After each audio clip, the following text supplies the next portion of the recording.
I now call to order the special meeting of Snoqualmie Valley Hospital District Number 4, King County, on Wednesday, July 20th, 2016 at 1 p.m. Could the clerk give us a roll call, please? President Norris, Here. Vice President Young, Secretary Spikers, Here. Commissioner Perrin, Here. Commissioner Pollard. Here. Thank you. Do we have an approval of the agenda? Somebody want to make a motion? I make the motion. I'll second it. All those in favor say aye. Discussion. Oh, sorry, yes. I'd like to add other, we may not need it, but I think it's good to have it on there. I disagree. Let's just go on. Is there a second? Not hearing a second, we want to add that. Okay, so do we have an approval of the agenda? All those in favor say aye. Aye. Opposed? Did you abstain, Jean, or did you? I approved it. Okay, thank you, Jean. There was no interest in adding the other, which Okay. has been our kind of a recent. Thank you. The first business would be resolution number 510-0716, approving benchmarking services for Truven Analytics. We had a table from July, that we tabled on July 7th, 2016. I move we remove this from the table to vote. Want to go straight to vote, no discussion? Is that Well, correct? it has to be seconded, I believe. I second. Okay. All those in favor say aye. Oh, any discussion? I just want to say that I think that we achieved something by tabling this, clarifying that putting a cap on the expenses of the consultants who would be coming out, and also moving it to a one-year contract instead of a three-year contract. It could be renewed after a year. One question I still have, and maybe this could be answered rather quickly, and that is, how many people will be coming out and we will have to cover their lodging and expenses? I think there's a cap of $2,000 on the total expenses, is that correct? That's correct. That's right. Yeah, Okay, so regardless of how many they bring out, there's a cap of $2,000. that's Fine. correct. Yeah. Okay, thank you. All right. We had a second, so all those in favor say aye. Aye. Those that oppose? There's no opposing, so that passes.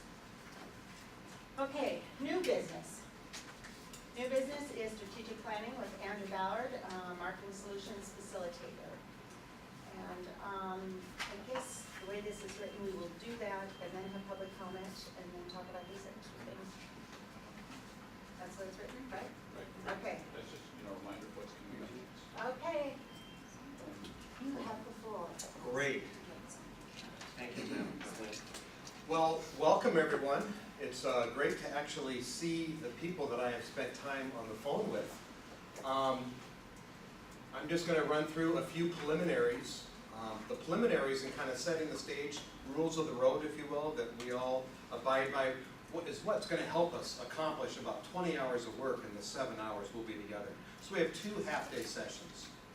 This is the first. Frankly, this is the easiest one because we're doing some review. And by the way, I'll address why you received a 100-page packet in less than 24 hours and how we're going to use that. Most of what we use in this packet will be used for our August 29th meeting. So that's why my email said, hey, just look at the overviews, and we're going to hit the highlights as part of the review. So what I'm going to start off with is just going through the agenda very quickly. Essentially, all of you have taken, I've had multiple meetings with Darielle and Tom, and then also meetings with staff, all in preparation of interviewing all 9 of you for putting this together. So this agenda is a culmination of all that information, but one agreement is that the planning is at a 2-year time horizon. So we're looking 2 years out, and that's very useful. We're not looking immediately at things that are urgent within 6 months, and we're not looking at things that are 5 years out. And this will become more relevant when we get to day 2. Yes, Jean? Do you prefer to hear questions as they come up, or are you going to ask the question question. Why don't we do this? Let's go through the whole preliminaries, because a lot of the questions that you'll have I'll actually answer. And then before we move beyond preliminaries, I'll call for questions. Just one quick question, because I thought this was supposed to be a 5-year strategic No, planning 2 years. process. Just like the last time Horizon was 2 years, and the dominant preference was among all of you to do 2 years. And by the way, to that point, whether it's 1 year, 5 year, 10 years, every plan has to be dynamic. Nothing is static. We have to be able to adjust to changes in our internal and external conditions. So 2 and 3 years is probably the most common and best practice. And then we develop work plans within a much shorter time horizon, usually within a year, associated to the budget cycle. So I'll get more into that when we get Dateline Crime Day 2. But I wanted to acknowledge, and again, this is from what I've learned from you. This isn't me just coming up with things out of my head. If all I did with that was that, it'd be a very scary 2 days. And maybe not that informative, frankly, but I want to acknowledge from your input that previous sessions have not produced maybe as strong of actionable or measurable plans that you had hoped. And so what I want to do is share the process that we're engaging in for our 2 sessions today. And I'll go through the agenda so we're really clear on what we're going to accomplish today and what will be our guidance system for day 2. But we're going to focus as a group, you as commissioners and leaders are going to focus on establishing a short set of strategic priorities over the next 2 years that will drive operations, work plans, etc. So at the end of day 2, you will have developed, narrowed down, and voted on the top priorities, strategic priorities under each of the strategic focus areas, which you will determine today. We'll review the last cycle's strategic focus areas, and you may want to revise those, or you may not. That's up to you. I'm about process. You're about the product. But after the 29th, at the end of that day at 5 o'clock, your staff will work and come back to the board to present specific metrics for our measurements and the action plans that will drive all the strategic priorities. And they will bring that to you, back to you for approval at a future board meeting. I would be very surprised if it would come back in September, because there's a lot of work that goes on. This might be work that goes through 4th quarter. That's up to Tom and his team. But I'm assuming that we're talking about a plan horizon for 2017 and 2018, so that we've got 4th quarter after our planning to do all the work planning and budgeting, etc. Great. So, did you have a comment? Just that we'll probably be trying to move on that pretty quickly, so that those plans can be reflected in the budget. Excellent. Yeah. Excellent. So the point is, I wanted to be clear as to what we're going to accomplish in our 2 days. In 7 hours, we cannot develop a strategic, operational, and tactical plan. Trying to do so would be a waste of your time, and we would fail miserably. You just can't do it. We are going to be focused at the strategic level and develop strategic priorities that the staff will then develop work plans. So that's the overarching objective in our guidance system for our 2 days. I also want to talk about some roles and responsibilities. Some people call them rules of the road, guidance systems, whatever. But they're very, very useful. And I might take 30 seconds, because I haven't worked with most of you. 30 seconds just to briefly tell you a little bit about me, so you can know what kind of abuse you can expect out of me. So I started professionally facilitating strategic planning processes in 1993. Since then, I've done over 500 of these. Okay? I published a book on what we're going to go through that sells very well on Amazon, and published in 2010. I'm also an adjunct faculty member at the University of Washington School of Business, where I teach this. So all that means is that under the strategic planning umbrella, I've screwed up more than anyone you've ever met. And I don't take myself too seriously. I take you seriously. I take our process and our time very seriously. But I just kind of want to give you that context. I'm pretty good at getting out of my own way. But my job is to manage time and topic and to be a good steward of your time and talent. And so that's my focus. And I'll get into some more specifics leading into that right now. First, before we get into our ground rules though, I want to talk about building consensus. And I'm sure that none of this is going to be landmark for anyone, but the definition of building a consensus is essentially general agreement, where most folks are good with it, and then the majority and the minority can live with it, okay? So most like, the rest can live. It's not about 100%. If any organization, whether it's a governing body or the board of directors for a private organization, tried to reach 100% agreement on anything, they'd never get anything done, they'd be irrelevant, and they go out of business. So we're not trying to get, 100% agreement on everything. That would be futile. So I use, just to kind of speed things up, I use a thumbs up, thumb sideways, thumbs down. And as long as the majority, and usually I look for a super majority, or thumbs up or thumbs sideways, we move on. If half or close to half are thumbs down, we slow down and continue the conversation, okay? If we've got a lot of folks with thumbs down, then we're not ready to move on to the next period. So I want to talk about a very powerful and best practice technique in facilitation. It's called the nominal group technique, and it's what I employ. And again, it's part of being a good steward of your time and talent, and moving us along at a healthy pace. Not a pace so quick that we quelch good discussion, but at a healthy pace, and we just, the idea is we don't get bogged down. So it involves problem identification, solution generation, and decision making in that order.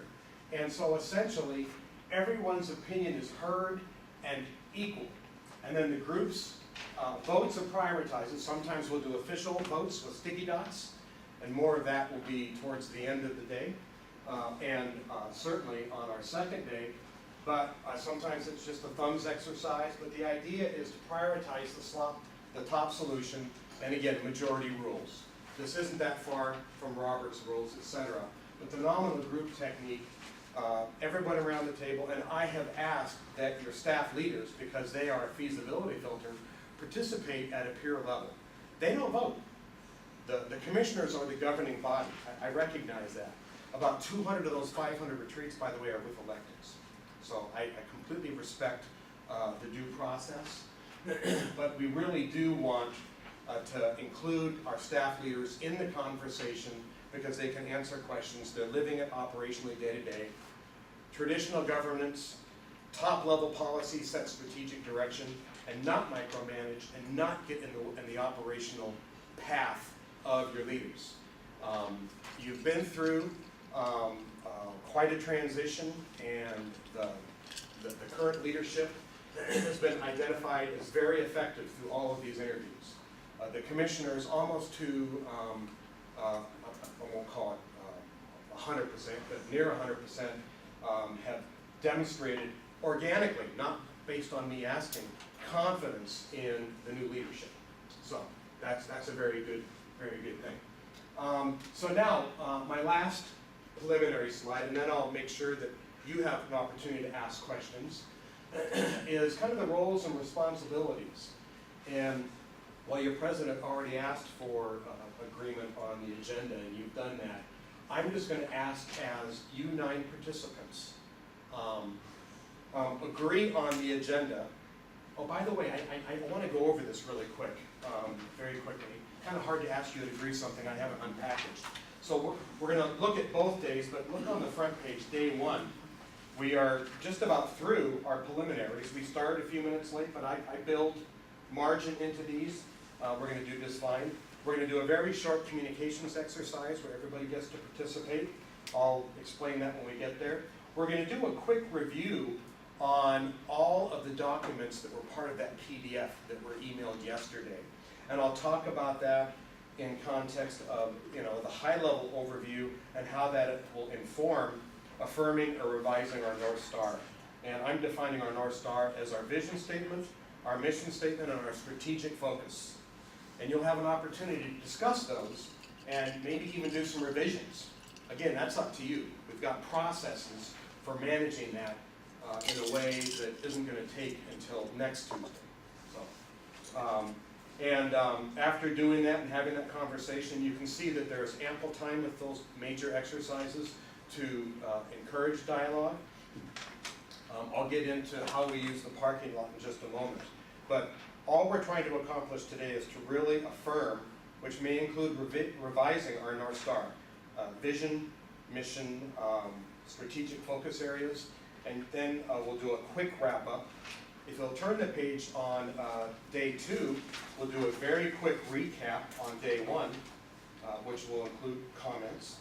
And then we will break into teams. We're going to divide you into 2 teams. There'll be 1 team of 5, 1 team of 4.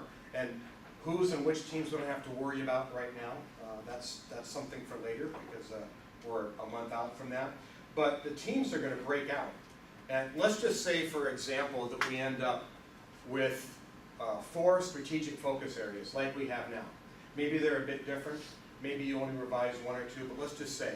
And it doesn't matter whether you have 3 or 5. Usually it falls into that area. 4 just kind of seems to be the most common denominator. But let's say you end up with 4. 1 team will tackle 2 of those 4. The other team will tackle the other 2. And we'll do breakout groups where both breakouts will develop strategic priorities under each strategic focus area.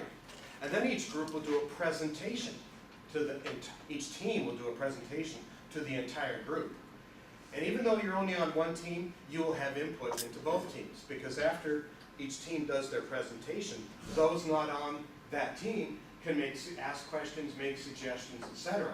And then we do a second breakout where the teams can actually incorporate the feedback and the recommendations of the people that work on their team. It's a way to get, essentially 10 hours of work done in 4 hours. Very, very common. Didn't make this thing up, but breaking out, dividing and conquering is very, very common.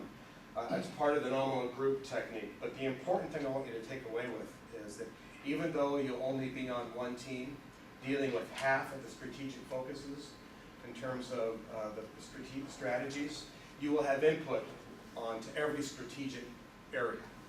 And so that's what really important. So everybody gets their fingerprints on the whole thing. So,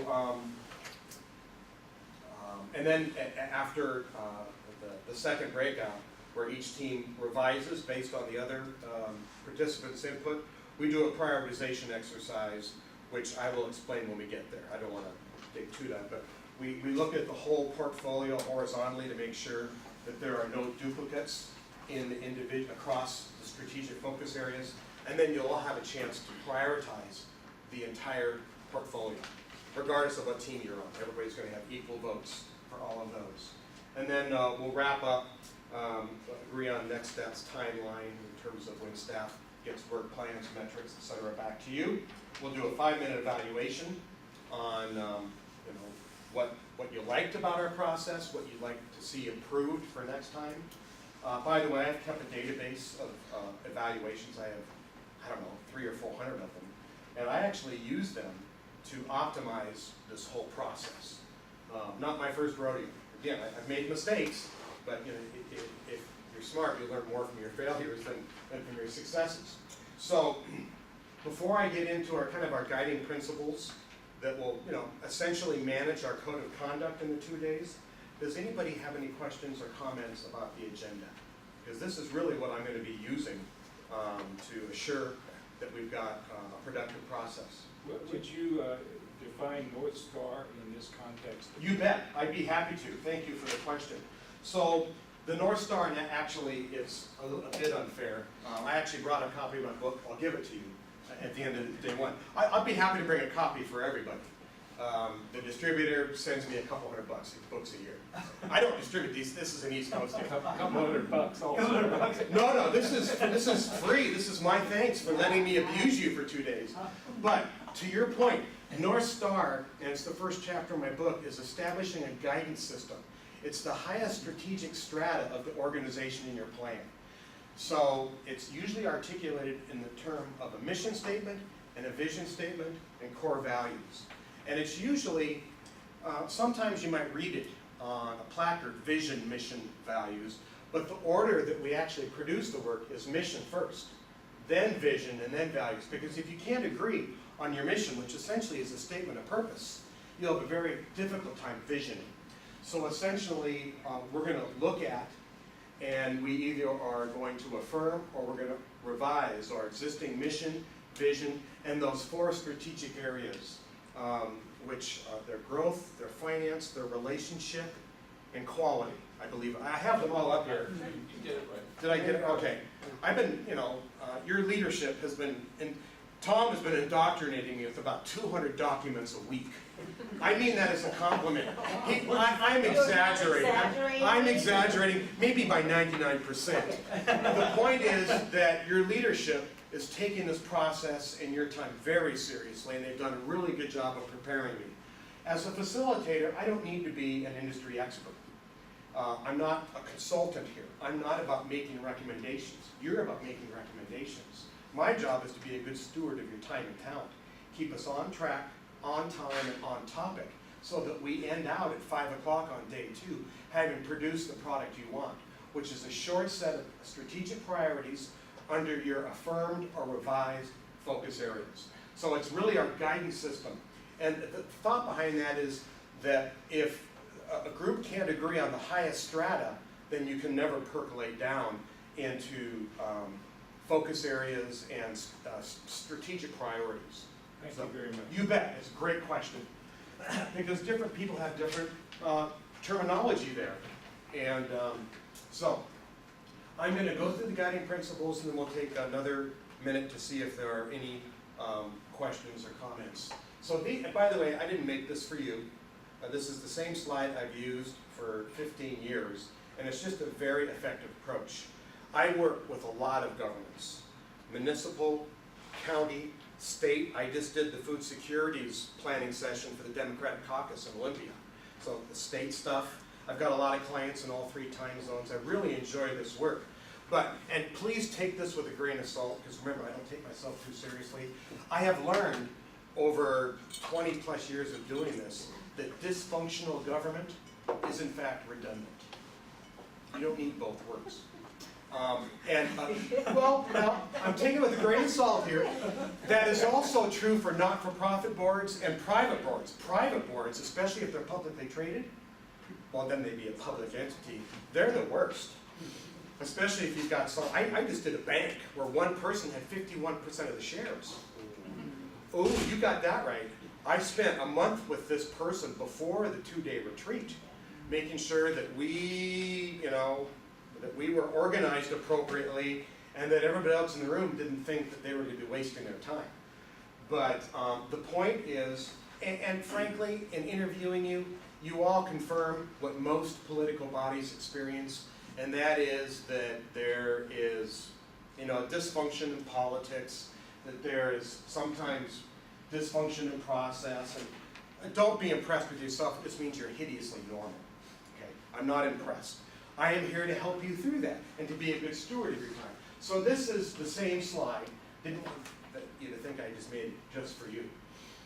So roles and responsibilities. Now that I've actually gone through the agenda and we do have agreement, I'm just asking all of you participants, all 9 of you, to grant me the authority to be a good steward of your time and use the agenda and the timeline in general terms to keep us on track. Everybody okay with that? Awesome. I got thumbs up all the way around. Thank you, Doug. I like so we're already using the exercise, so that's great. By the way, the times are approximate. We might actually be in a discussion that's very rich, and I'm not about to stick to a timeline just to check off a box, because this is your meeting, not mine. I'm very role aware here. But I will keep us on track, and we may have to put something in the parking lot or assign it to an ad hoc committee or something to come back to so that we can get through our entire agenda. But thank you very much for that. So I've got 2 things, and again, this is my standard slide. I'm going to ask everybody to participate, but no individual or group of individuals to dominate. I just facilitated a retreat 2 weeks ago for a community association. There were 72 people in the room, and they were divided between 3 factions, fiefdoms, if you will. And they all broke apart and fought, and the whole thing, this is years ago, and they did their previous plan about 5 years ago, but we got through it based on all this. So no group or individual is going to dominate. If you're dominating, don't take it personally. I'm just going to move on and get somebody else's opinion. If you're not contributing, Don't be upset, doctor, if I say, hey, I want to hear your thoughts on that. I'm not picking on you, there's a lot of affirmation coming from you through this whole process, and so I'm acknowledging that. Next, disagree, yes. Disagreeable, no. So this is how I unpackage that. I expect disagreement. I actually encourage it. It produces a better discourse. One of my favorite quotes is from JFK. And he said, if you have 10 people on a committee, and all 10 of them see the issue the exact same way, you have 9 too many people on that committee. There's no leverage, there's no different perspectives, there's no power in building a better product. So disagree all day long, and we're gonna make sure you have opportunity for those conversations. But I don't tolerate a disagreeable tone. I'm gonna maintain a constructive dialogue, civil discord. That is not an unusual request. And it works really well, whether I'm with 9 people or 72. So again, nothing earth-shattering here. I'm the facilitator, I work for you, you've granted me authority based on this agenda to keep us focused on track in terms of time and topic, which you've approved, knowing that the times are going to be a little squishy. I start on time and I end on time. Most of my clients have, you've heard of the love-hate relationship? Most of my clients have a hate-love relationship with me. They hate me on the front end because I'm pretty structured, keep us going, but at 5 o'clock on the 29th of August, I dare say that you will love me because you'll have produced everything you wanted to. It will be great work because of you, not because of me, but we'll get everything taken care of, we'll get it done. I'm not gonna let us go off the rails. We're gonna limit sidebar conversations and keep the conversation at an appropriate strategic level. We are not gonna get down in the weeds or into details on any particular issues, okay? This is a high-level strategic conversation that we're gonna have. And so this is where I use the parking lot, which is my next bullet. Ideas or issues not covered in today's agenda. I'm gonna say, hey, great, I'm gonna honor the input, and I'm gonna put it up here, and it will end up in my report. Everything that ends up in the flip charts, in your entire strategy board that you will produce by the end of the 29th of August, I'll be submitting a report to Tom, and so you'll have all of this. You don't need to take those notes. But I'll honor your submission, but I'm going to put it up here and it moves right back to the original topic, okay? Parking lots are facilitators' best friends.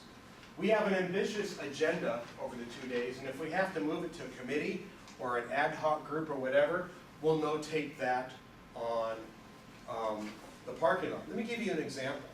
Let's say that there's kind of a rich conversation about revising, let's just say one of the statements, or 2 of the statements. Again, mission, vision, strategic focus. Well, we're opening that conversation up on purpose so that you can do that. But if we broke down and began from scratch each of those 3 areas, that's a half-day meeting. So you may only revise a few things. Whatever you revise will be up to you. But we only have an hour and a half to do all those revisions. And I can do all of those from scratch, but they take about an hour and 15 minutes each.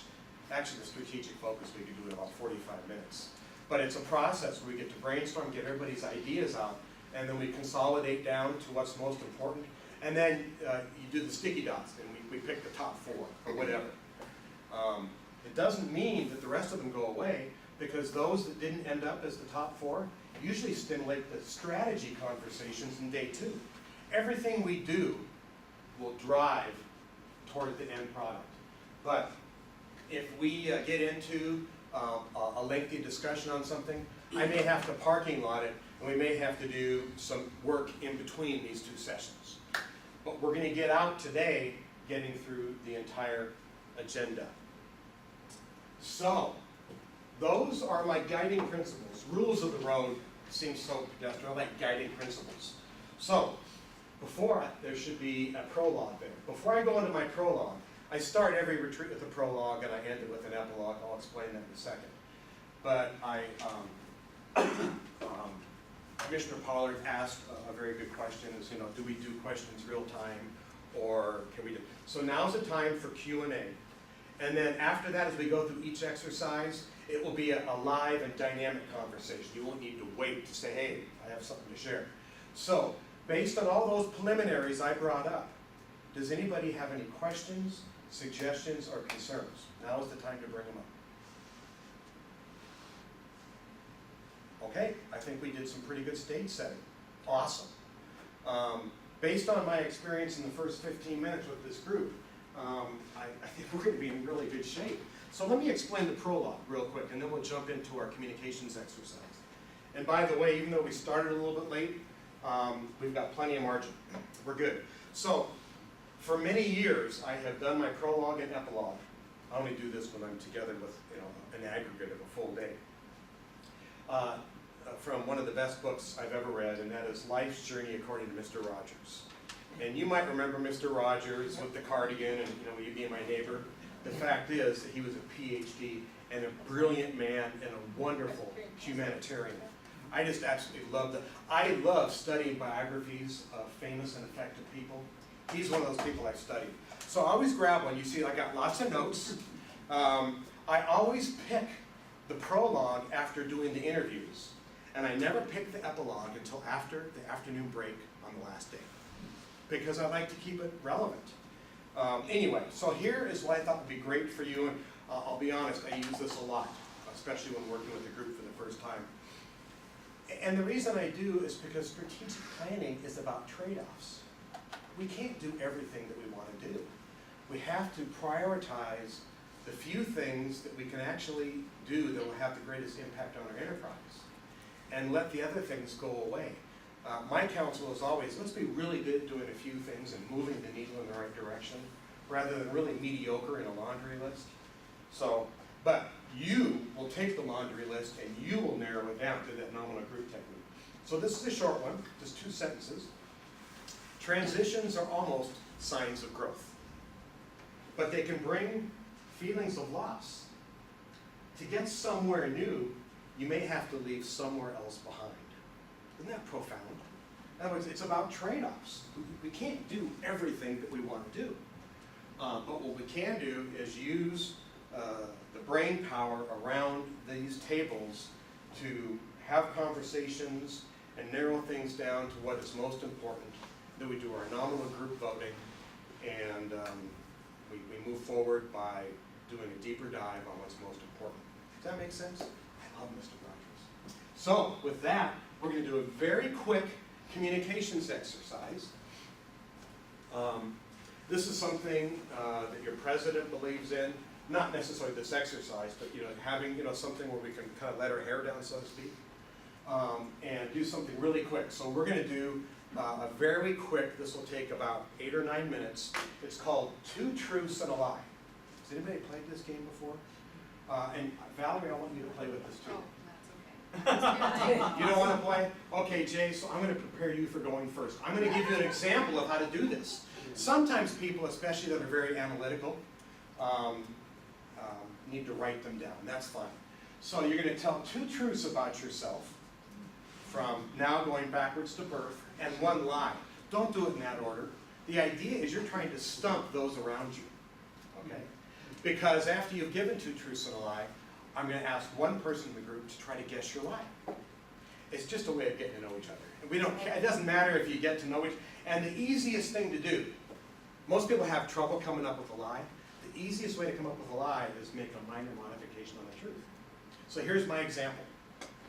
I'll give you 3, and you determine which one is lie, or just one person guess. I don't want to belabor it, but I used to play with the Seattle Seahawks. I was a rock star and did a world tour, and I have a 14-year-old granddaughter. What do you think the lie is? It's you're so into it. It's the 14-year-old granddaughter. She's actually 15. She'll be 16 in September. Now, see, I just took a minor modification that makes things easier. And we'll talk some other day about the Seahawks. And I was not an alignment, I will tell you that. But we'll talk about it. This meeting is about you, not me. So Jay, just share, just really quickly, just 2 truths and a lie. Okay, let's see. I was an extra in a Beijing motion picture. Awesome. I love where this is going. I was, actually, I've been to 6 out of the 7 continents. And I raced a camel in Kuwait. Awesome. So I just want one person, like Joan stepped up with me, I want one person, and we want different people doing this. What do you think the lie is? Because it doesn't matter if we're right or wrong, that's not the point of the exercise. So you have an idea, what do you think, Kim? I think you were not an extra in the movie. I'm You are absolutely right. I'll tell you what, I'm not playing poker with Joan or Kim, Because because that you... means he could be the star. He was not an extra. Touche. Yeah, exactly. But, so now, we're gonna have to unpack that during the break. I wanna find out about the camel. And also, six of the 7 continents, that's impressive. He's in the military. Gene, Yes. share your 2 truths and a lie in any random order. In Berlin, when I was in the Foreign Service, I lived in the home of an ex-Nazi on the banks of one of Berlin's prettiest lakes. I was a champion tennis player in high school, and in college I graduated with honors. Cool. Hey, by the way, both Jay and Gene have given us the blueprint for doing this right, kind of, going through it really quick. So who wants to guess Gene's lie? Somebody different. I want to abuse everyone equally. Yes, Tom? I'm going with tennis. That's right. This is scary. We're running at 100%. That is unusual. I love it though. Emma, what do you think? I was a martial artist. I was an entertainer, and I have 5 children. Oh, cool. So somebody different is going to guess Emma's. Yeah, David. He does not have fun. How many children do you have? 1. You have 1. That's impressive. Well, she didn't make a minor modification of the truth. She went for it. But martial artists, so I'm going to be treating you maybe nicer than everybody else. I don't want you to whack me. Anyway, so that's really fun. So we're learning some things, and during our break and between now and August, we'll have time to get to know each other. David. All right. I was a subject of radio and TV at least 2 dozen times in my life, on the air or television program. I took over the vice presidency for approximately 30 seconds. And Of what? The country? the country. And, let's see here. You're a lawyer. That's the lie. I have acted as a judge. There you They go. have acted as the judge in the past. Okay, so somebody want to guess David's lie? You were really 1 heartbeat away, huh? I've got to say that. So they're saying the vice presidency Yeah. essentially is the lie. Okay, that is wrong. I actually was in college, and it's subject to, interpretation. Lawyers will tell you. Vice President Mondale was the president at the time, and I went there on a class for college. We were there for about 2 weeks. That's a good one, because Oh, everybody yes. is. I sat in his Yes. chair when he came into the office. And when he came into the office, you know what I said to him? All the security people came in. I continued to sit there with the plaque above my head. I had a picture in the newspaper. I said, "Can I help you?" That actually goes into a lot of explanation about you, David. That is really cool. Okay, Joan, you are up. I was in the marching band at the University of Iowa for 4 years. Is that Hawkeyes? Hawkeye. Yeah. I'm not gonna tell you why I know that. During the break, I'll explain. Because you might hit me. No. So, you're a marching band Yes. with University of I Iowa. have 3 children, and I once served on student government. Okay, so who's gonna guess Joan's lie? They all seem very, very possible and pragmatic. 3 children. Yeah, Two? No, No. yes, Wow. three, yes, three. So which is your lie? Student body president. The marching I band. didn't say student body president, I said an officer. Yeah. The marching band in the 60s at the University of Iowa was all male. Oh. So not only did we find out the lie, but there's a story behind that. That's pretty cool. I've been a lifelong Rotarian, and it wasn't until 1984 that women came into the club. And then all of a sudden, women became presidents of clubs, and all of a sudden, things started working better. There you go. Oh dear, I'm not good at this now. We know how many kids you have, Cecilia. Yeah. You say 1, we know that. I have 8, actually. Oh my gosh. Let's see. I graduated from the University of Washington School of Nursing. We've lived in Preston 40 years. And I knocked out a gentleman till I knocked him out. You made somebody unconscious. Yeah. Cool. So, And it was male. It's the last one. No, No. I actually didn't. You did. you punched the guy? I That was was a 5 girl. years old, I thought it was a girl. and he was harassing my brother, and I wound up and I knocked him out. Oh, okay. Wow. And my stepfather was very That's impressed. 40 years in Preston. That's incredible. 42.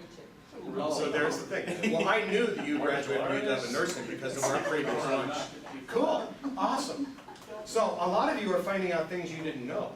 Between your knockout punch and your martial arts, I know who to respect most. Tom, let's hear it. Okay. I have written 3 iPhone apps. I have hitchhiked in the Andes, and I have received FBI training to fire the MP5 machine gun. Interesting. The way he put those, and he didn't do the typical tells that people exhibit, the nonverbal clues that tell you when they're lying. So I don't have a clue. So who's going to guess? Steve, you haven't guessed on anything yet, have you? No. I'm going to put you on the spot. Which of those do you think is the lie? Number 1. Yeah. I have Number not one. written 3 iPhone apps. How many have you written? 0. Good. I do not know how to code. That is great. Number 1 has I figured Emma kind of knew it with confidence. Kim? My first job was scooping ice cream. My favorite ice cream is pistachio, and I have contributed a recipe that won an award for pistachio ice cream. Wow, not only does she have 3, but they are laced together. It's very impressive. Yeah. Are you a writer by chance? It depends if you get my emails. Those don't count. So very impressive. First job was scooping ice cream. Second, favorite was pistachio. Third, made a recipe. Won an award for a recipe on pistachio. I'm going to say it's not pistachio. Yes, Probably I would. mint that's chocolate what I chip. would Number say. 3. Number 2. Pistachio gelato is my best. So- Pistachio is my favorite. So what's your lie? I haven't done an award-winning recipe. Oh, okay. Hey, that's very good. That's very impressive. You know, there are a few of you that I would not play poker with just because I'd lose money. Okay, Steve, close us out. I have been to Europe 3 times. I played football in high school, and one of my past jobs was as a logger. As a logger. Logger.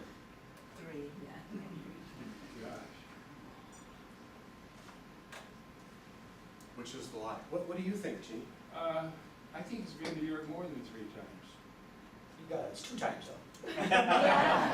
But he has guessed twice and both times has been right. Yeah. You guessed right, Joan guessed, a lot of you have just, this is scary. I've been wrong every time. You and I with my poker buddy. There's my, I just found my poker buddy. Maybe we quote you in the election. I can make money on that. Okay, It's off the right. so, we were 20 minutes behind, now we've made up 10 minutes, we're only, my gosh, 9 minutes back, we're doing really well. So now, kind of the review, and I want to set the stage. And so I want to talk a little bit about why we presented this package. You can blame me, why we presented it so late. Usually we try to get these packages out a couple weeks ahead of time, especially when there's so much reading to do. But you're going to have time to go through all of that before you use it to develop strategy. So that lowers our blood pressure. But everything we do today is to set the stage for day 2. Day 2 is when you actually develop strategy. But we have to set the context for that and establish a solid foundation, the North Star that Gene wanted a little more information on. Today is all about setting that North Star. This is a high-level review. We're not going to get in-depth and go through 100 pages. We certainly don't have time for that. You will have time to get more in-depth for day 2. I mean, we essentially have 5 weeks before our next session. There's plenty of time. So before you actually develop strategic priorities, you have plenty of time to get into that. And based on your own interests and your own level of information, you may not get into all of it. Frankly, I have not read every page. I've read the overview, and I'm going to show you PowerPoint screens of the high-level review of everything in that packet. So you don't even have to have read that packet to experience the review in a way that will prepare you to identify if we're going to affirm or revise our North Star, mission, vision, strategic focus. Because everything we're doing is to get to that point today. We'll walk out with either those 3 affirmed, based on any revisions or not that you have, or if we get stuck or high-centered on something, because they're so important, we may assign something to a committee. Oh, by the way, let me explain why we didn't send this out until yesterday, is that we were collecting community survey data until yesterday morning. And actually, we haven't stopped. We're going to continue. We only got 21 completed surveys. And Jill, frankly, et al. Busted her hump. I saw the list. It was nearly 20 different channels, newspapers, several different social media groups, email lists, flyers out at the hospital and all the clinics. She really worked hard. We had Homeless shelter, YMCA, I mean. yeah, the list just goes on, and it's really quite extensive. So I mean, I was really impressed. So a couple things, we wanted to give it as much time to tabulate, and if you broke into the packet, you know our sample is only 21. Our sample goal was 100. So we're going to keep the survey open. We're going to continue doing outreach to get more people in. We actually had 52 people hit the site, but only 21 actually took the whole survey. And so we're going to do a little bit of tweaking on that landing page of the survey site to make sure people know that we're not just asking for that one question, that regardless of whether they said yes or no, they had a recent experience, that we want their information. With that high of an abandon rate, I'm thinking that might be a bit confusing. She actually already had me correct a typo this morning. So she is on it. Very impressed with Jill. But, so that's the reason. Yes, Joe? The question is, I never saw the survey. I don't get the ballot record. I live in It's on the Valley. website. It's on the high school website? It is. Okay. Yeah, I but don't you know. just pointed out something kind of important, and that it means that our entire community hasn't had information about that. So we're going to continue that. It is on the home page, a big magenta button that says, you know, we want your feedback. I just, I have several comments about that also, but I think that's probably not a good use of our time at this point. Maybe you and I could chat a bit during the break, because I would like to have your input. Sure, I will give it to you. Okay, good. Thank you. Anything that might help us get, you know, better traction on that. We're going to keep it open, and there's no additional cost to that. We're just going to keep it open, and then what we'll do is we'll take our second set, you know, a few days before the 29th, and then tabulate that and integrate it into the original tabulation, so we've got more than 21. Anyway, so that's the reason, but really, this high-level overview is just to help us with our North Star, and then you'll have a month plus to dig into that packet of the needs assessment, the research. Even my key findings report from all my interviews with you are in there. There's also a very recent industry analysis from the end of the first quarter of this year. When you have an analysis that's only a couple months old, it's pretty fresh stuff. And while some of the high-level stuff I'll share might not be aha moments for you, but if there's one or two things that are informative, that's very useful. So that's the review. High level, we're not going to dig into those 100 pages. You're going to have over a month to do that. But I did want to explain the method behind my madness of getting that information to you so late. That's all on me, but since we've got a month between our 2 days, it's going to work out just fine. So, our review, we're going to look at the mission, vision, and strategic focus areas for affirmation or revisions. And again, the revisions are up to you, and I'll facilitate that conversation. We're going to look at, again, this very high level of our industry analysis. Needs assessment, that needs assessment is 30 pages. We're kind of focused on a couple pages that really identify some key health conditions, one in particular, which I'll talk about in a minute. Research findings, internal, that's commissioners and leadership. External, what are the key findings that we're surfacing so far from our community research? And then, of course, most of you, if not all of you, participated in a SWOT analysis in January of this year. And I actually went through and kind of did a brief tabulation. And so I'm presenting kind of the tabulated responses, because it's a lot of stuff. For me, as I'm actually a growth strategist that fell into facilitation, because I love facilitation. Even though you're going to find that I'm kind of, well, my personality is an alphabet soup. I've got ADD, I'm OCD, I've got ADHD, I have all three forms of dyslexia, and those that know me really well are pretty convinced that I'm inattentive. My wife believes that I was potty trained at gunpoint, but that's, I'm not going to get into that, and why she and my mom don't get You along. forgot bedwetting. Oh, I stopped doing that at 32.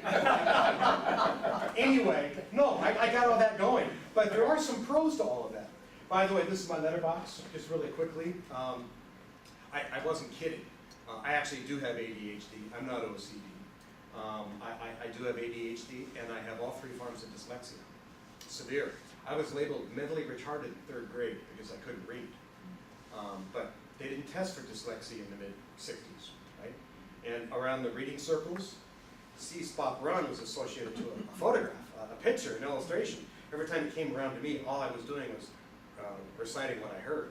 I didn't know that I was memorizing and not reading. But by 3rd grade, just no pictures. I was outed.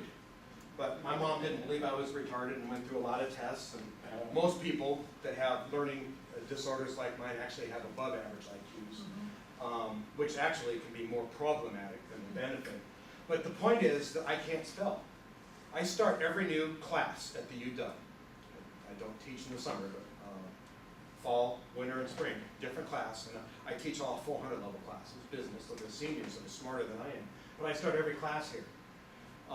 With this ABC box. So you're going to see me doing something over a couple days and, writing your thoughts down, etc. And so when you see a word that's missing a letter, quietly and cognitively, pull it out of the letter box and fix it. You're also going to see words that have an extra letter. Just reverse engineer, pull the letter out, stick it in the box. By 5 o'clock on August 29th, it's all going to even out. But it'll be really ugly getting there. So that's my quick disclaimer. I can tell you, I can guarantee I will not be the one up there correcting your spelling. Oh, I really stink. And my book I actually Like wrote. the other people do. I didn't have a ghostwriter. I actually wrote my book, but I paid a really good editor. And my wife proved it. She did a really good job too. But anyway, so we're going to just look at a high-level overview of this in context of going back and revisiting this. That's our day. So let's just jump right into it. And to this point, as you have an idea or comment, just kind of shoot it in. We want a live and organic dialogue here. So your mission statement, I'm sure this is not new. promote the health and well-being of people in our community by providing quality care in a collaborative environment.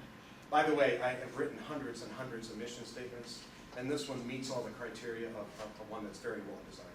I'm assuming you had professional facilitation with this, or you went through a structured process. And I'm not saying that because I don't want you to change it. It's your statement. You want to change it, we're going to change it. I'm just saying that this meets all the best practices of a very well-crafted statement. Vision statement, which are typically shorter, and this is great. We will safeguard the health of our community. Really proactive, really positive. And then we've got our 4 strategic focus areas: quality, financial relationship, and growth. And while we're going to, that's about the extent of the 2013-2014 plan we're going to do. We're not going to get into all of the previous goals that were developed, because what we're going to develop in terms of strategic priorities, we want you to own. It's going to be used. That doesn't mean that you can't draw from that previous work. If there are some goals in there that are still relevant, that will inform the strategic development process, bring that to our conversation on day 2 when we do our breakouts and develop our strategic priorities. There could be gold in that. So we're not dismissing it, but we are going to get through the strategic focus, and you're going to affirm or change 1, 2, or all of them. It's I've read all this stuff, and there's still a lot of things that are relevant, even though that a lot has changed since 2012, 2013 in our healthcare environment, mainly because of demographics, managed care, ACA. There's just a lot of, the way that we're being reimbursed, payees, it's just, we're in a brave new world, right? Again, I'm not sharing anything you don't already know. So let's take a deep dive on the industry analysis, because it was something that I was responsible to bring. It was an important deliverable. I've got 3 or 4 slides on this. The rest of them are very fast slides. So we've got this review. We've got the review. We've got an hour and 25 minutes for the review. We might get through it in a half hour, 45 minutes. The reason we essentially have an hour left is that I want you to be able to make comments or ask questions. I might not have all the answers, but when it comes to all these documents, I have them already loaded in your computer here. In fact, when it comes to doing the commissioner and leadership review and the community review, I have them hot linked, and I'll just show you the key findings. So, $1 trillion industry, 7,100 hospitals. This is U.S. stat. By the way, again, these are all fresh. These are 2016 stats. Top 50 organizations generate 30% of revenue. That's just to say that we're in a very fragmented category, right? Inpatient, outpatient ratios. Currently, and these are estimates, it's different, but you can see inpatient is still outpacing outpatient in terms of revenue. This was much higher 10 years ago. Our length of stays and our move to more outpatient obviously has been purposeful. My daughter, and she's in her 30s, went through a pretty serious surgery planned at Swedish in Seattle.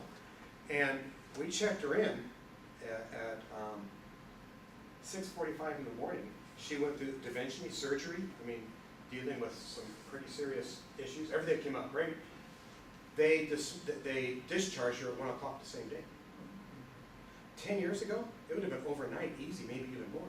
And she's doing great, but it's just really accelerating. So I'm not saying that it's a bad thing. It is what it is. I think there's probably some positives to that. Public-private insurance. Right now, the public, Medicare and Medicaid, is generating approximately 40% of our revenue. You have the real ratios, but these are approximates for your industry of total revenue. And private insurance and payers, 60%. Working capital turnover ratio. And by the way, this is presented with large, very large, medium, and small. And would I be correct in characterizing us as a smaller hospital? That's what I thought. So I just went out there. And the smaller the hospital, the higher the turnover rate. And that's a good thing. And that goes to how quickly we're turning over our cash. So it's 0.21 is working capital turnover as an average for small hospitals in the United States. And then you can look at yours and kind of figure, are we at, under, or overperforming? So it's just useful information. And you know, if one or two things out of all this say, hey, that's going to kind of inform my conversation when we get into strategic development, then that's the purpose of doing it. Industry employment growth, year over year, from 15 to 16 obviously it's a forecast. Pardon me, this is first quarter 16 over first quarter 15. I have to correct that. I tried to make these quick, but at 4%. Average hourly wage, these are hourly wages since 2010 at 15%. At 2016, we are at $29.99 as compared to 2010. What do we have there, Tom? $26? Was $26.11. $26.11. So again, it's the environment where we're in. Year over year equipment and supply cost. Again, this year over year means from first quarter 16 compared to first quarter 15. Increase 2.4%. Year over year consumer prices for medical care services rose 3.6%. And then U.S. total revenues increased year over year. And again, this is comparing first quarter 16 to first quarter 15 at 2.9%. Just kind of giving you a landscape assessment is what we'll call this. Compounded growth rate estimated at 6% from 2016 to 2020. In that 5-year period, the compounded growth rate in terms of growth and demand for hospitals. Did I see a hand show up? Okay. Again, just really high-level overview. You'll be able to kind of get into the data at whatever detail you want to before day 2. Key industry drivers. Technology innovation. Just a quick note, Andrew. Yes. That growth rate is 6% per annum, not 6% between now and 2020. That's 6%. Oh, I thought it was a compounded rate. It says annual compound. Annual. Thank you very much for that clarification. Yeah, so we're going to keep. Yeah, that's a significant difference. Yeah. So the forecast is an annual compound rate of 6% per year between today and 2020. Thank you. That's a very important distinction. I'm kind of embarrassed I didn't have the annual word in. Could you further clarify that? Are we talking about inpatient hospital performance or what? It's talking about the total growth rate of hospitals. Of hospitals? Yes, of hospitals in the United States as an average. That's the Growth demand in for what services. respect? Demand for services. Okay. That means in And it expressed in total expenditures for hospital care. So inpatient and outpatient. They're grouping all of that together as a total forecast of demand. Thank you, Tom, for bringing up that annual thing. That's a horse is a different color. Key industry driver, and please continue to do that. If I've got typos up here, if I misstate something, just stop and bring it out. I'm not going to be embarrassed. I've got a thick skin. Remember, I'm here to serve you. If I make a mistake, it's got to be called out, especially when it's that big. Frankly, that's a little embarrassing. Technical innovation and government regulation. Key industry drivers. No surprise there, right? There has been pros and cons from both sides of that. Critical industry issues. Affordable Care Act and managed care. Kind of changing the way that we come at it. Key business challenges, and this is my last slide. Again, I'm just kind of focused. I went through the entire thing and just pulled out some key issues and ratios. Capital spending required. And some of these may resonate more for us than others. Rising cost of hospital care, medical errors, and by the way, in terms of errors, I mean, with the new ACA, the publicly funded side of coverage is based on outcomes now, right? So in other words, if you have someone that has to come right back for another procedure, you're going to get paid less. Or not at all. Or not at all, For that. based on those negative outcomes. Yeah. So I mean, this has a huge financial impact. kind of a Six Sigma geek. I have a very low level belt. But when I got my certification back in '05, they actually have special courses for Six Sigma just for healthcare. I mean, Six Sigma, it's all about, it's continuous quality improvement, reducing errors and defects, et cetera. It's a big deal.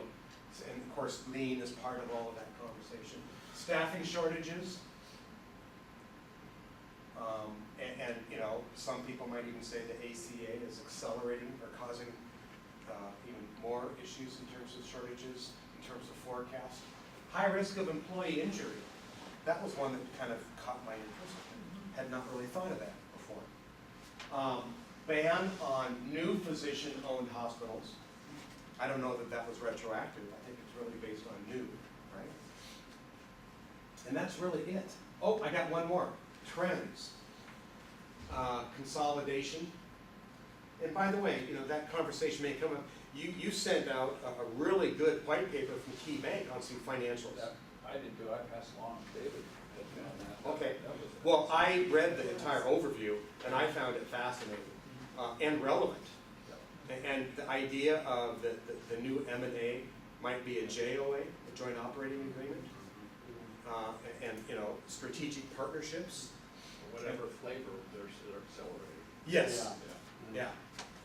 So consolidation, healthcare, infrastructure, IT, information technology, reduced patient hospital stays.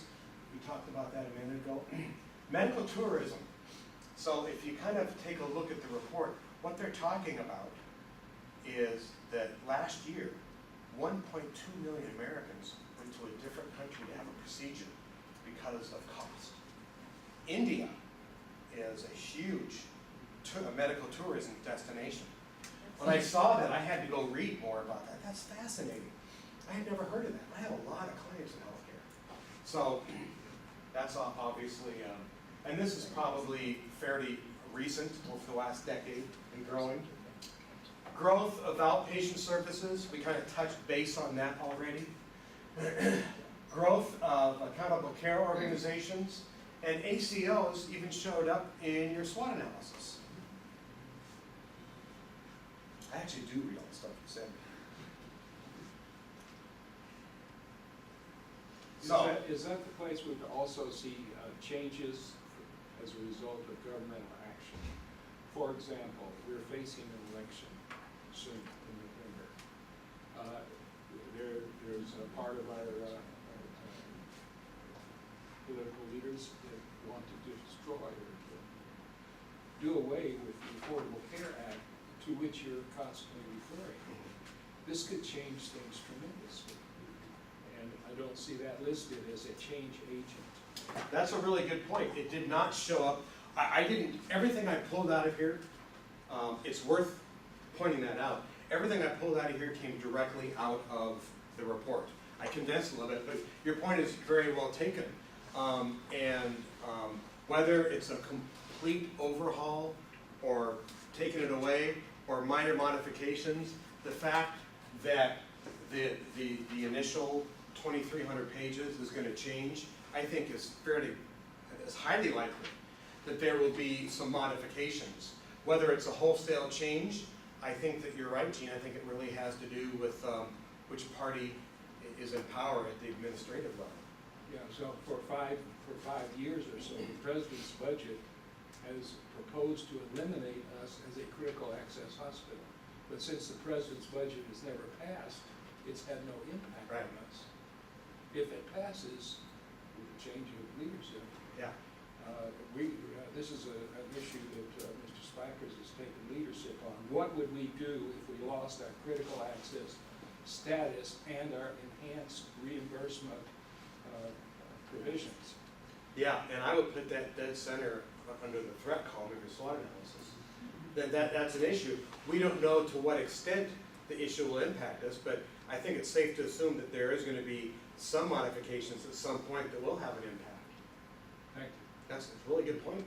And as we kind of surface some of these things, they might very well stimulate a more in-depth conversation when we do our breakout teams. and we start, really looking at the strategic priorities. Because SWOT is a very important precursor to strategic development. I mean, the whole idea of strategic planning, I call it as simple as the ABCs. Point A, where you are today, your current situation, your current condition. Things you have control over, things you don't have control over. They're both identified by SWOT. Strengths, weaknesses within your control. Opportunities and threats, external, outside of your control. I realize that some of the opportunities you identified were within your control, but animal-retentive planners like me call that strategy, not opportunity. A strategy is something, an opportunity is something you do not have control over that you either choose to seize or not address. Anyway, chapter 2 of my book, I'll stop. Everybody's getting, I got the gunpoint thing now, I get it. But the point is, that's point A. Point B is articulating your vision, where it is you want to be, how you identify and positively articulate your future. And we can talk about that when we get to that point, our last agenda item before our wrap-up. And then step C is merely bridging the gap between where you are and where you want to be. And that's what informs the strategic development process and the conversation about trade-offs and the conversation about the likelihood of threats changing our environment, our micro environment or our macro environment. Macro in terms of our industry, micro in terms of the slab of concrete that we're standing on, this facility. So, and these are the kind of conversations and the input that we really encourage because they do have bearing. So, thank you for that. Pardon me. So, high-level overview of industry. You've got 30 pages. Actually, I think maybe it's 29 pages because I pull out some of it. By the way, I bought this report. I pay a subscription. This is not my data. First Research, which is Dun & Bradstreet Company. It's really interesting is I have access to First Research. Some of these reports can get kind of expensive. You can spend $10,000 on a report. I didn't spend $10,000 on this. But the point is that I have access to all that at the university for free. But I can't use it for anything other than academic purposes. So my company has this, we're a growth strategies company. We do marketing research, we do strategic planning, we do brand development, we do revenue acceleration, all those things. We're very, very steep in research and planning, which is, we're doing both with you here. But the point of all that is that this information informs what the heck we're doing, so that we're not just developing strategy willy-nilly. So, definitely do the deep dive in that. It is, First Research is very well respected, and that's why we subscribe and buy their products. Needs assessment.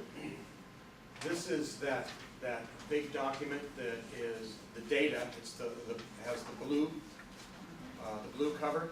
How long ago was that done? I'm assuming that was so it's very fresh. Very fresh. Great. Okay, so just a couple, there's a lot there, especially in terms of demographics, et cetera. And I really do encourage you to go through that before August 29th. I just pulled out a couple areas. Your service footprint. And here's what's interesting. Out of the 21 surveys that were completed, 19 of them were from North Bend, from this code. I took note of it. Another thing I took note of is that 100% of our sample is females. Yeah, we need a bigger sample. 100 is kind of a minimum standard because that gets you under 10% plus or minus. And we're not trying to get a pharma product approved through the FDA. We don't have to have a sample of trials of 1,500. The reason it's that is because between 80 and 90% of the healthcare decisions made are made by the women. Yes, have been forever and probably always will be. They're frankly a better steward of family health and nutrition. Anyway, yes, that's exactly right. It absolutely is that way, and that's true for a lot of categories. But when I've never seen 100% before. So we want to engage. We want to engage some males, but Again, this isn't anything that is surprising. You've had this document for a while, but it is informative in the strategic development process. So this was something, this is where Tom gave me some advice, and I really appreciated. And these are 8 categories of significant health needs. And again, this is focused on our area, in our area. Access to health care, cancer, heart disease, lung disease, mental health, obesity, preventive practices in terms of vaccines and screenings, and smoking. You notice this is in bold, and that's because we are way over-indexed in our service footprint against state averages. I mean, this is a big deal for us. You certainly wouldn't know that, you know, from. Now, is that based on data collected, that he collected, or is that based on the data that he got from the meetings that he had, that Joe had? No, this has nothing to do with Joe. Okay. What this data is this is the community health needs assessment that was conducted by a firm for Overlake. And you pulled out our stuff? And then I had them pull out our service area. Yep. Okay, do we know what, Public health. But isn't this- Medical claims. One second, I want to get to everybody. So, I'd like to hear what Kim said again. What did you say, Jennifer? A lot of that comes from public health records as well as medical claims data. Okay, so if you made a claim, or if you had a problem that was related to obesity or high blood pressure, that would be documented. You were given a diagnosis of obesity in your medical record. Got it. and so our area is over-indexed. I saw both Jean and Emma's hand. Jean, your hand was up first. I want to bring you into In the addition conversation. to this, we borrowed from Overlake, and it's nice that we could do that. We did our own community needs assessment 2 or 3 years ago. Okay. One of the differences in this presentation and what we isolated in that study was that we have a higher than state average suicide rate, and yet I don't see that listed here. Maybe it falls under the mental health. It would be under mental health. But, I mean, so this would be the root cause, and then the outcome would be suicide. So, good point. Yeah, and I haven't compared the 2 different reports. This one has a little fresher shelf life, but that's a good point. So was the needs assessment 2 years ago, did it indicate that we had a higher than average suicide rate in our service footprint area? Yes. Okay. Emma? Yeah, I think there's also a higher number of diabetics in the area, and it's not included there. Is that under overweight and obesity, or what? You know, that's really interesting because it's kind of that chicken and egg thing. It's the mental health that can cause everything from chemical dependency, depression, and suicide. And obesity and being overweight, a morbidity or comorbidity, that would be diabetes. There's also new data related to this and cognitive disorders that has come out fairly recently in some of my reading. So yeah, this is not an exhaustive list, but this is the list that they came up with as But it's where we should focus. Secondary data, it says. Is there a primary data? Primary data is if you've actually talked, you've interviewed all of the individuals who make up the data. Secondary is that they went to data sources, the ones that got with them. Yeah, so that's not, it's actually not identifying that this is secondary to another data set. It's that this is from existing records. Primary research is what I did in interviewing all of you. I went right to the horse's mouth. That's a good distinction. Gene? Mental health can cover a lot of things. Yes, it's a big category. Including drug abuse. The opiate and heroin abuse problem is considered to be very serious in our area. That area needs Seattle. And if it's 27 miles away in Seattle, you know it's here. Right. And we recently at a board meeting had a high school student that came up and spoke during the public comment section. He says, "You folks don't understand what's going on at the high school with these drugs and drug use." Yeah. So I don't see that on the list as a specific Yeah, and I can't attest to the group that did the work. Everything you're saying is right. In fact, there was a press release yesterday in terms of the state of Washington that said for the first time in history, opiate abuse, actually in terms of intakes, actually exceeded alcohol abuse intakes. It was like 3,000 compared to 2,700 for the state for the last cycle. So yes, it's huge. Tom? I'd like to comment on both of those. You want to give people a page number? Yeah, page number. So back to diabetes, we're going to take a look at page 21. Page 21 of the report is where diabetes is treated, and you can see that we are at the Okay, I see. average of Washington State. We're higher than King County. And with a lot of these, you can say, well, you know what? We're no higher than our neighbors, or we're no higher than the state. But the question I think next is, well, are we really okay with just saying we're no higher than anybody else? And then with respect to drug dependence and abuse, page 16 treats that, and a couple of data points. The first is the drug-related death rates. You can see our death rate compared to King County. Again, we're low, but is that acceptable? And then the other is the alcohol dependence and abuse, and we're essentially on par with King County. So you bring up really good points. Go ahead. And this is Snoqualmie North Bend is what's in here, so that doesn't get, if you get closer to Issaquah, you're gonna see a little bit of difference than closer to Cass, because the population is denser. So it's not looking at our whole, because our line goes up to High Point. Okay. So there's a little bit of And it's not looking at all. our nation. It's not looking at Fall City. Right. Probably is where it Right. gets serious. Yeah. So this is my recommendation. We were limited to the way they had set up the data. Yeah. All of these, yeah, because we kind of went under the table with somebody else's report, which is a good thing, and then we could pull out what we could. So this is exactly what this review is meant to do, is to stimulate this kind of discussion. And what I would recommend, and I'm not kiboshing the discussion, but as a point of preparing for our August 29th session, is that you'll have time to go through all this. And what I recommend as you go through all the data is that you actually notate things that are important to you that you want to bring up when we break into teams, to have those discussions, so that as your teams are developing the strategic priorities under the strategic focus areas of your team, that you actually can draw on that data, draw on, on that information. Yeah, this is just a very, very high level and cursory overview. We definitely want to dig into the data before the 29th. So key research findings. Is this a touch screen? So do I have a mouse? I need to touch that. Because that's a hyperlink.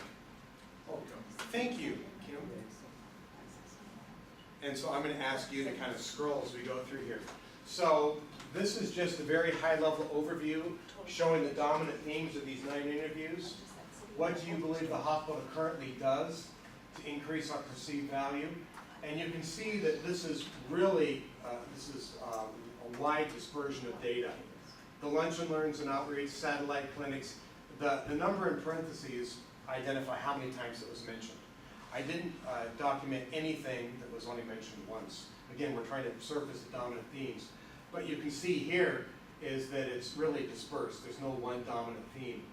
Our employees and caregivers, clear demonstrated strength, high quality of care and service. What do you believe currently maybe decreases our perceived value? Another way of looking at weaknesses. 3 votes at dysfunctional politics, 3 votes at lack of outreach and marketing. Would you like to see these things addressed? Scrolling to 3, thank you, Kim. Here, you've got more of a dominant theme. You've got over half of you identified this thing. So what unmet healthcare or wellness need in the community do you believe that we should address that would actually increase perceived value? This is definitely a dominant theme. Preventative wellness programs, e.g. public health, exercise, substance abuse, obesity, and diabetes. Isn't that interesting that the things that you were talking about showed up in what was important to you? To me, that is not surprising, that is validating. That's a good thing, that you're all seeing it the same way. But I can tell you right now that I'm doing program management work for the Snohomish County Health Leadership Coalition.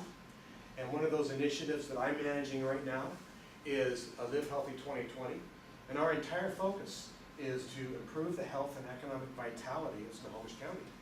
We've got business, education, government, social services, faith-based communities, and this is a collective impact model. The point is that everything we're doing is focused on nutrition and physical activity, exercise, because they have the greatest impact on the most significant morbidity and mortality in our society. You guys saw it before, cancer, heart disease, hypertension, diabetes. All of these things can be incredibly impacted by nutrition and physical activity. So when I see you guys talking about this and this, you're just so right on. Anyway, so when I see a dominant theme, I really emphasize it. All at 2 votes, more outreach and communications. So you can see that more promotion, more outreach, more marketing is a reoccurring theme. In terms of the planning session, we really built the agenda. Yes, Gene? Well, just on item 4 there, you said you didn't list where there was only one. Yes, Yeah, this is a in typo. honor to existing goals. Yeah, this was a typo. I'm sorry. It actually is supposed to say 2. Okay, thank you. Yeah, in fact, maybe in your own documents, you could put 2 in parentheses. Yeah, I noticed that this morning when I was building the PowerPoint, and that was operator error on my part. But it did, in fact, have 2 votes. So, in terms of our planning session, what outcome do you want the team to achieve? Pardon me?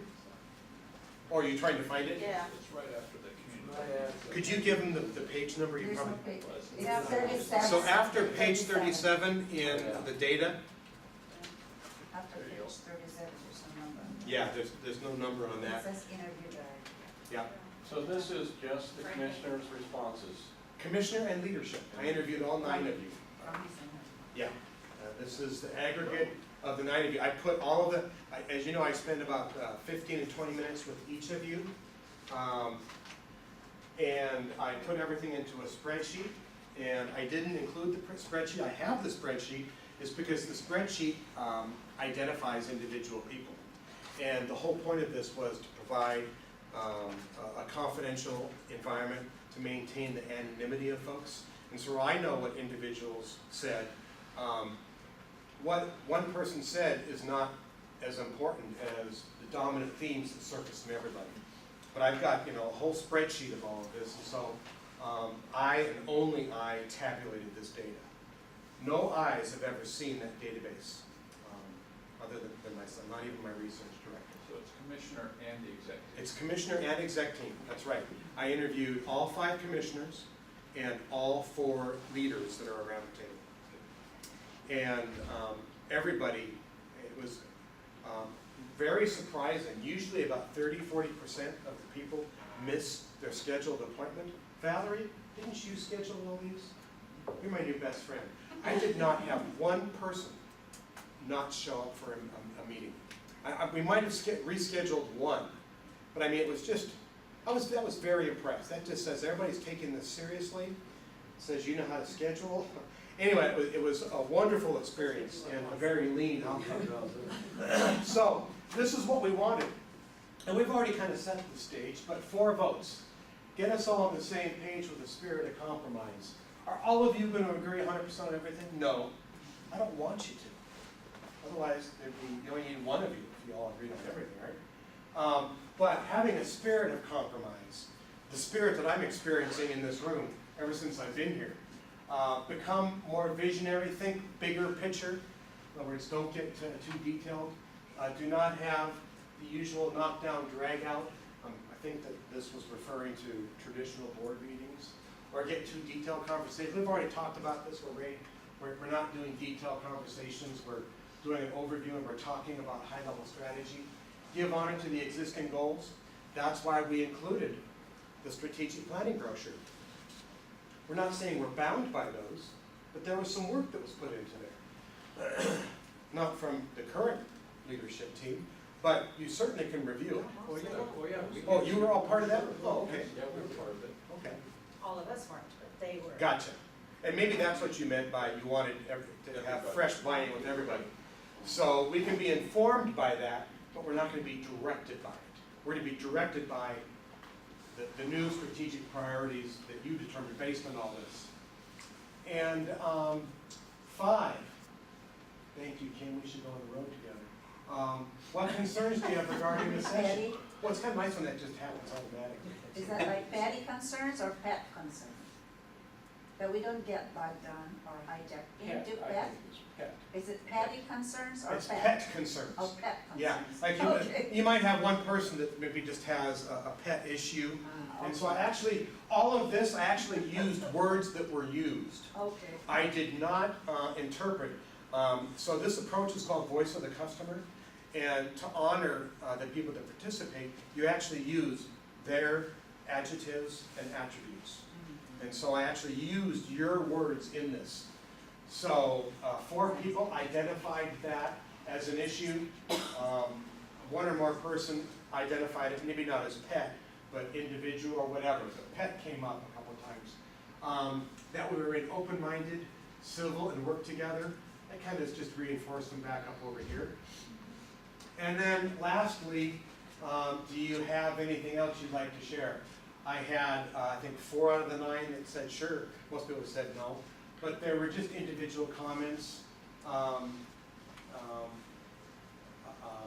A few, there was no dominant theme, they're all individual. However, a couple things that came out of that said sure, there's been some dysfunction, sure there's been some, a little bit of political distress.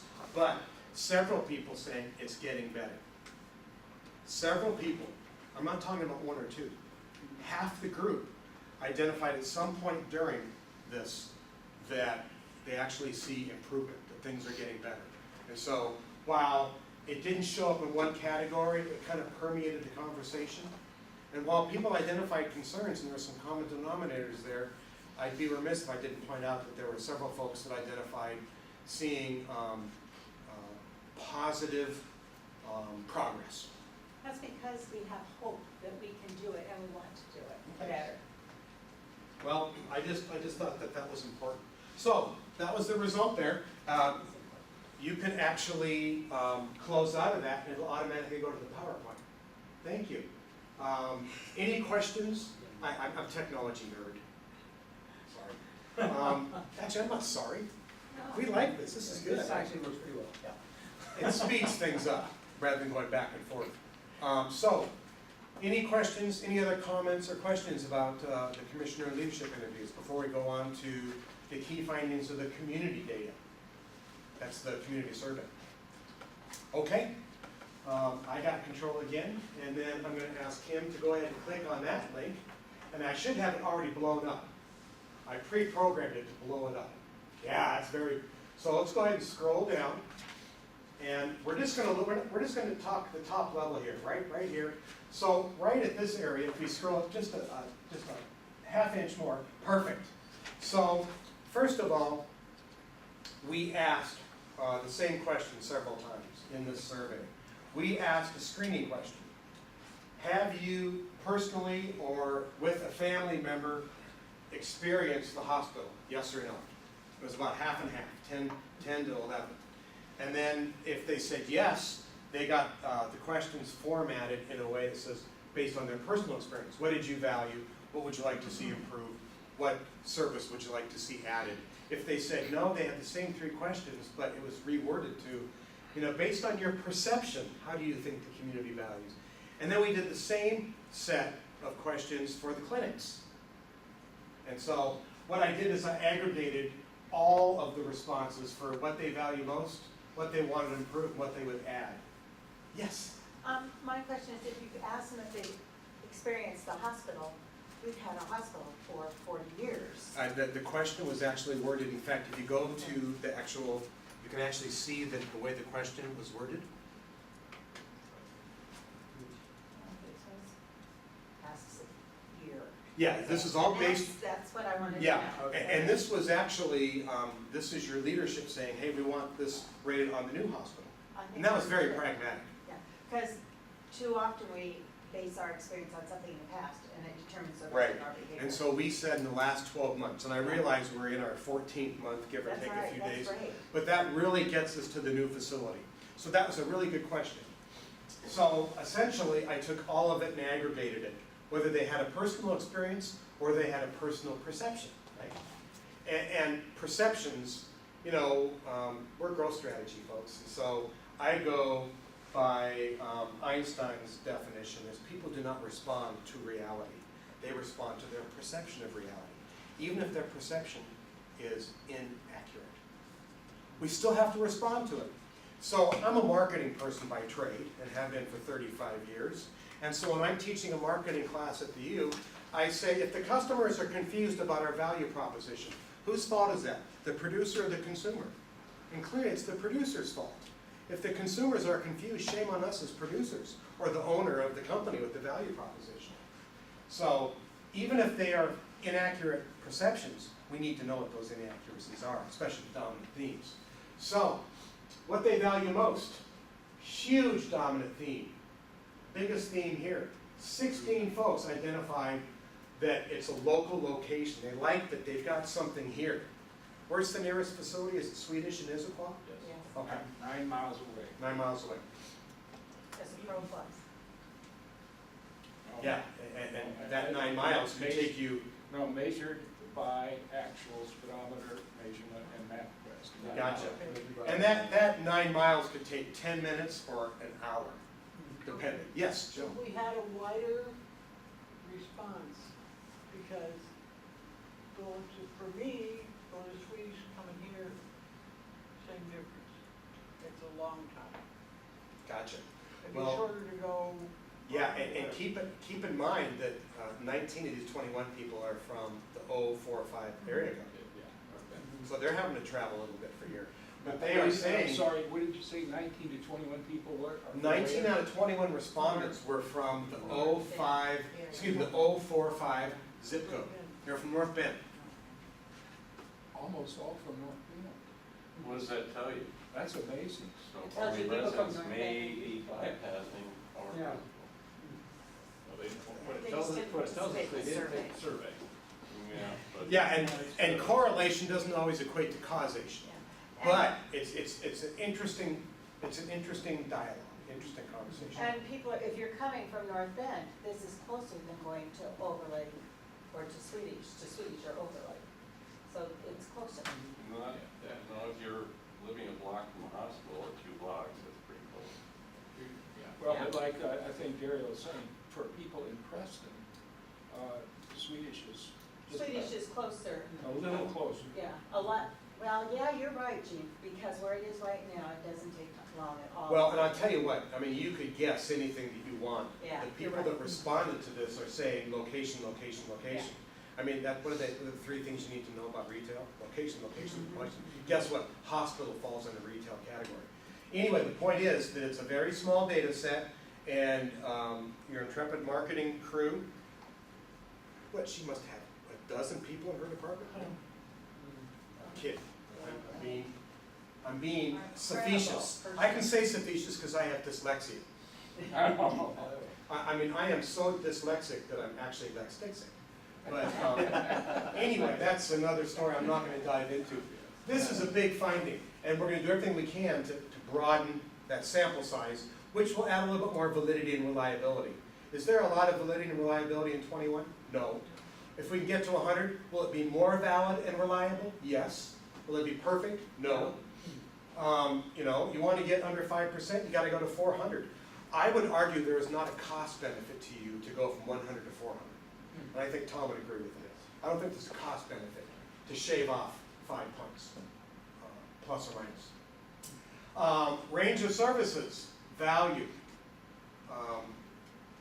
So anyway, under what they want to improve, you see these numbers are much lower.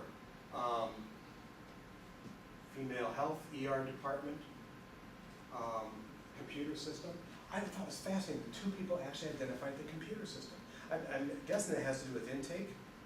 Yeah, as I read the comments, I saw one was, you know, I'm standing here kind of watching the staff use the computer system.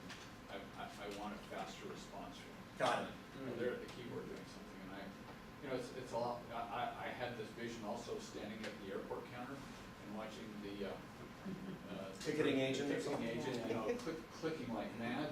I mean, how many clicks do you really need? Right. I think that was the equivalency of the Sure, experience. and the numbers aren't big enough to have to spend a lot of time on it. Gene?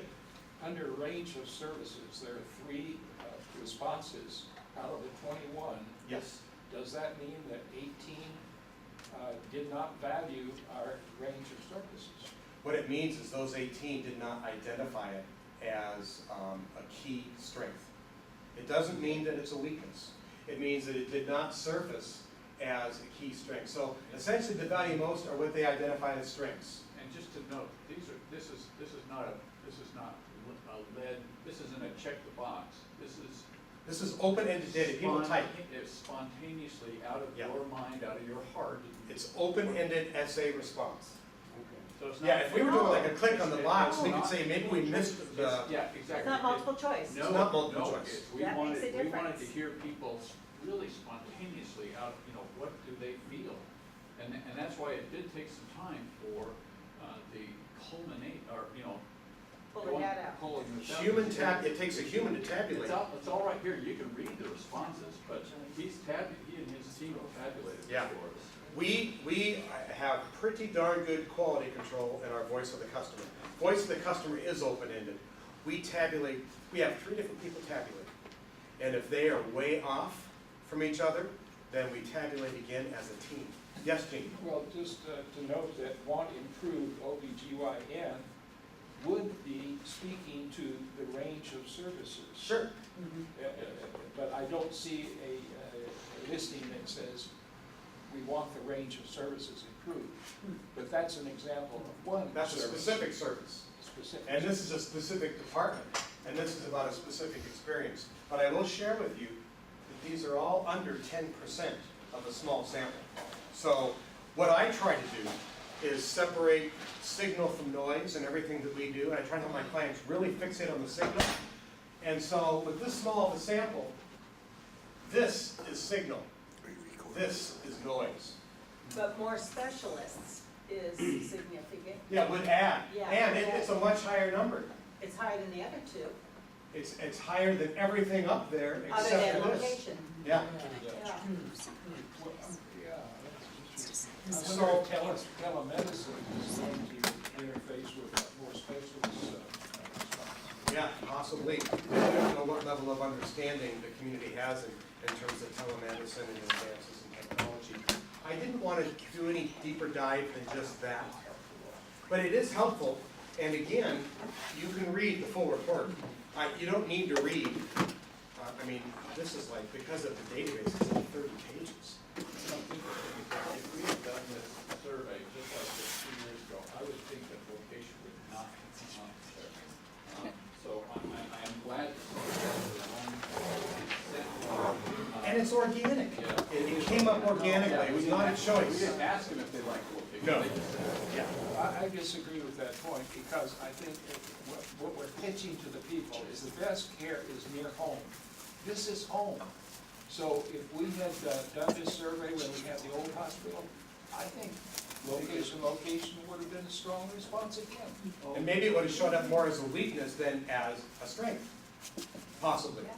I would like to wait until we Because get we're a still wider local. response. Still I think Joan has a really good suggestion. Would you say it a little louder to everybody to hear?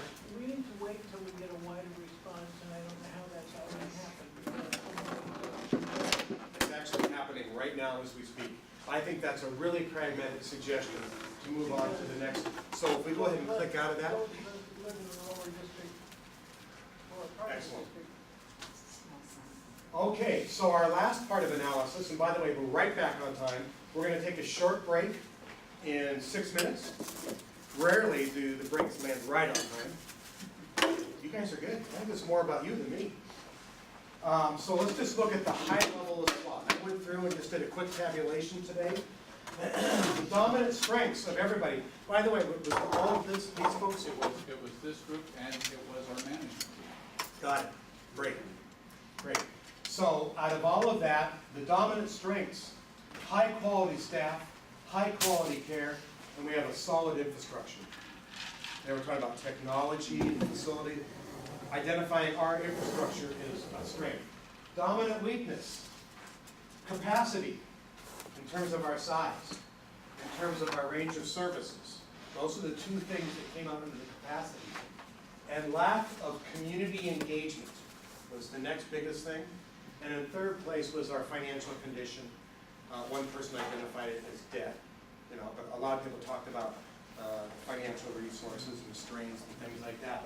So number one, number two, number three.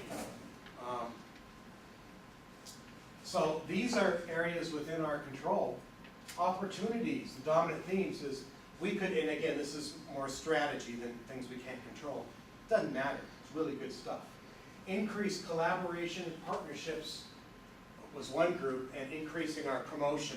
And they're talking about outreach, marketing, you know, really the more marketing we do, the idea is the more control we have of how we're perceived. And so those are the opportunities. These, what they're saying is these are strategic directions. We need to increase our collaboration and our partnerships, and we need to increase our outreach. So in the private sector, we talk about marketing and promotion. In government, we talk about communications and outreach. When we're dealing with government, marketing isn't a favorable term. But the promotion word was used. Again, these are your words. And then finally, the dominant threat, competition, not being able to meet community needs, which kind of reinforces the weakness. Those were the dominant themes that came up. Hope I'm not creating anybody getting car sick by hitting this thing. Anyway, so that just kind of aggregates, synthesizes, and presents the dominant themes. Any questions about this before we take our break? I just think we got to remember we're $100 million in debt, approximately. So in terms of threats, I should see something about finances. Well, I'll tell you why you see it up here instead of here. Threats are external conditions outside of your control. Weaknesses are things within your control. So it's up here because you actually can influence that. You can't really influence. Yeah, except that the government threats to remove us as a critical access Yes. hospital is an external threat. That is an external threat. That is absolutely correct. That is absolutely correct.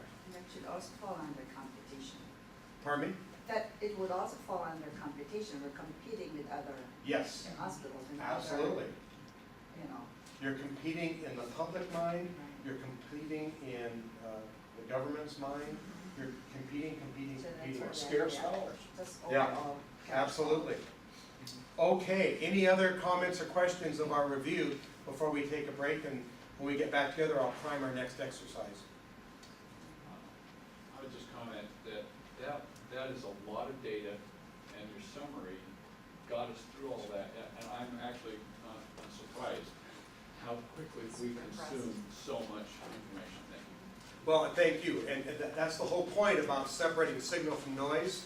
And rather than looking at the entire portfolio of data, look at the dominant themes and the common denominators that surfaced. And so that's why I went ahead and just did a tabulation on that. But I'm glad you feel that this is useful, and this high-level overview will inform our next and last exercise of the day. And again, I'm going to say it several times, you will dig into that 100-page report in preparation of our session on August 29th. So, because we're doing so well on time, usually I cut the break short. I'm not going to do that. We'll have a full 15 minutes, which means we're going to be back here at, in terms of my clock at 13 after. So, remember I said I was inattentive? I don't want you to take a 15-minute break. I want you to take a 14-minute break. Be back here in 14 minutes, ready to go. Expect that. We covered about 4 hours worth of data in about an hour. I think that's what you were referencing. But let's jump into this exercise, because this will actually be doing something new, and that might be a little more stimulating. So we're going to take these separately, and do them one at a time. Mission, vision, strategic focus area. Excuse me, and we have plenty of time to do this, so we don't have to feel rushed. But if you decide you don't want to make a lot of changes, that just means we're going to get out of here early today. So your current mission up there, promote the health and well-being of people in our community by providing quality care in a collaborative environment. I'd just like to kind of go around the room and kind of get a read on whether we think this is as shelf stable as it is, or whether that you would like to see some changes. And it's just organic, we're not going to go around here, does anybody can say, I like it, I love it, I hate it, I want to add this to it, I want to subtract that to it, just open conversation, I think it's fine. okay? Covers everything. I just have one little, and it's me. Community, we are a district, not just a hospital. And so when you point to community, Is that a good thing? The community is our district. Yeah. well, that's Yeah. good, but I don't know if, I need it to be defined that it is the district, not just our community, because there are people who think that North Bend is their community, you know, is our community, whatever. Gotcha, so you think it's a bit nebulous the way it is now? Our communities, Yeah, maybe. I agree that we have to define community in some way, and not, because that's not understood, that it means the entire hospital district. And I'm gonna contribute to that if I may. Community for us in Preston, we're in a different school district. And when you have, Snoqualmie Valley Community Network, you have the hospital, you have North Bend, there's kind of a separation between that when you start to get to a different school district. We're not in the valley school districts, we're in a city school district. So to me, sometimes I don't think part of the district knows that it's part of the community. They don't feel that or sense that because everything they do goes west instead of coming east. Okay. Well, it's the same with us. I think we are presently, if you want to narrow the community aspect, we're now in violation of our mission statement by taking in people outside of our district. So I think we should leave it vague the way it is. Yeah, because if you also say district, That's district would 50%. not just be health district, it could be political districts as well. Yeah, Very exactly. political. The word, adding the word district could be confusing. is Yeah, what so you're it saying. just, this encompasses a lot of, I think you're barking up Yeah, Well, more. I'm not saying I want districts, but, No. but I am saying that for some of us, community is a little vague. And well, then we need to then make new policies not to bring people from outside of our district then. What if you So- just struck in our community and you just said promote the health, well-being of people by providing health quality of care? Because once you say in our community, it does beg the question, what is our community?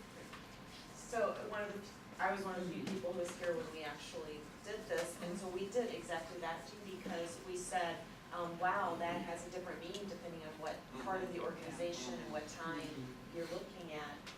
And so we went through an exercise, and so it seemed very intuitive to us that the community in one instance might mean the Snoqualmie community, in another instance might mean the whole district, and in another instance actually means the entire east side, and sometimes even the whole Puget Sound area. Or the whole nation, anybody who shows up? You really Yeah. could, depending on what it is. And So you're saying the word that's- community was intended as a positive, Yeah, and it's because like, it was it's adaptable. defined by the reader. I agree. Right, It was- right, but we it, went but through the that. value of the definitions. We spent 45 minutes on that, just like last time. Yeah. Okay. This may do no harm, but I went online and searched mission statements of public hospital districts. And I must say, I have seen better ones that I think reflect more on what we're at. Do you have a specific example? No, I can't recall from specific examples, but I believe this could be improved. It probably does no harm, but I think we could do better. Okay. Put it in the parking lot. If it's simple, S. I have one suggested change, and that is the word promote. And I like the word improve. Promotion is great, but improvement means that, You go further. I feel like there's more ownership in improve than, Promote and improve.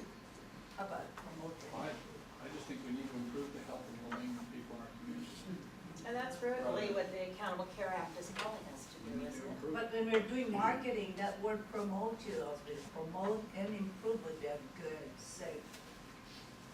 Promote and improve the health.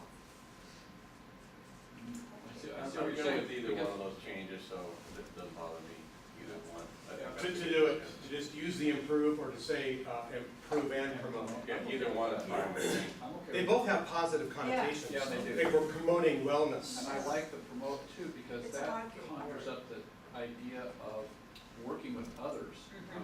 And Helping active, it's promote active. other organizations' work too.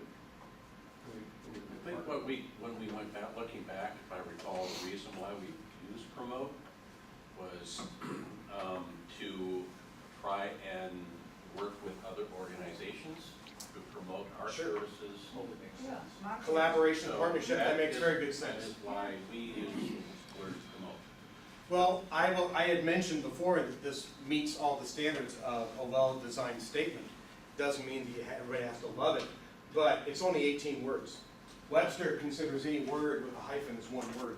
And the reason I say that is I go to a great detail of how to do a mission statement in my first North Star chapter. And I say as long as it's less than 25 words, or 25 words max, is pretty good.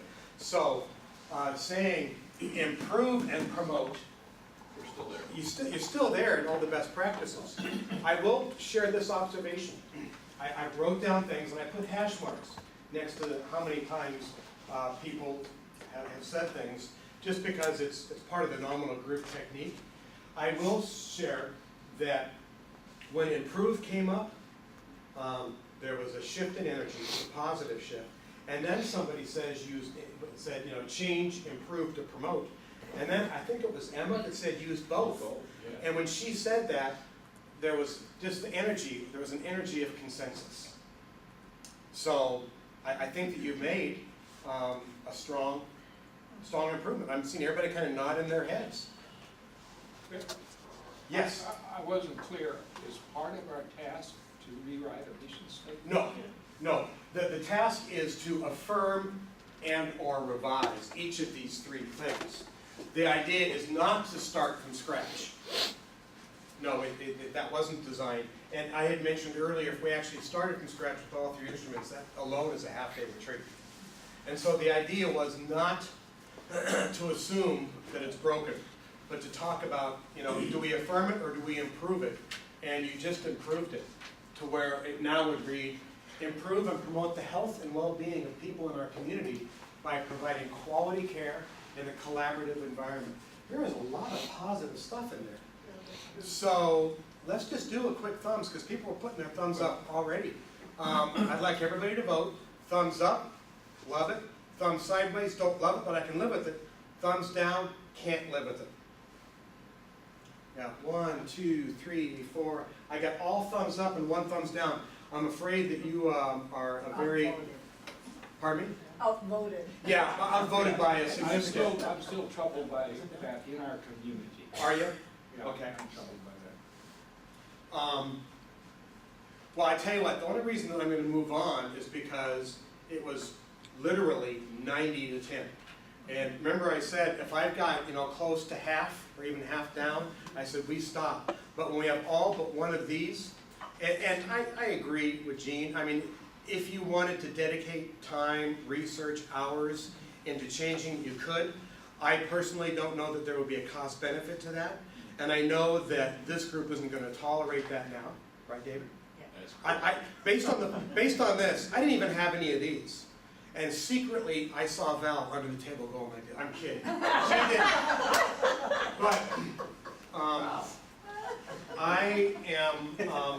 I'm going to make that change, and then we're going to keep the process going, or both. And the change would read now?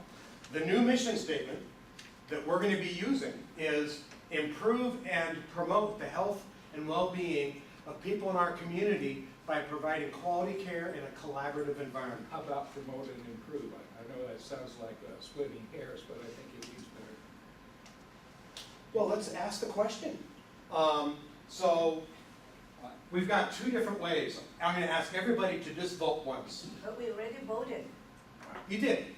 But there is a friendly amendment, and That's what it's I'm going to take us thinking. 30 seconds A friendly amendment is gonna take us 30 seconds to vote. So, we have, this is not a thumbs up, thumbs side, thumbs down. Everybody only gets to vote once, thumbs up. You're voting for one or the other, you can't vote for both.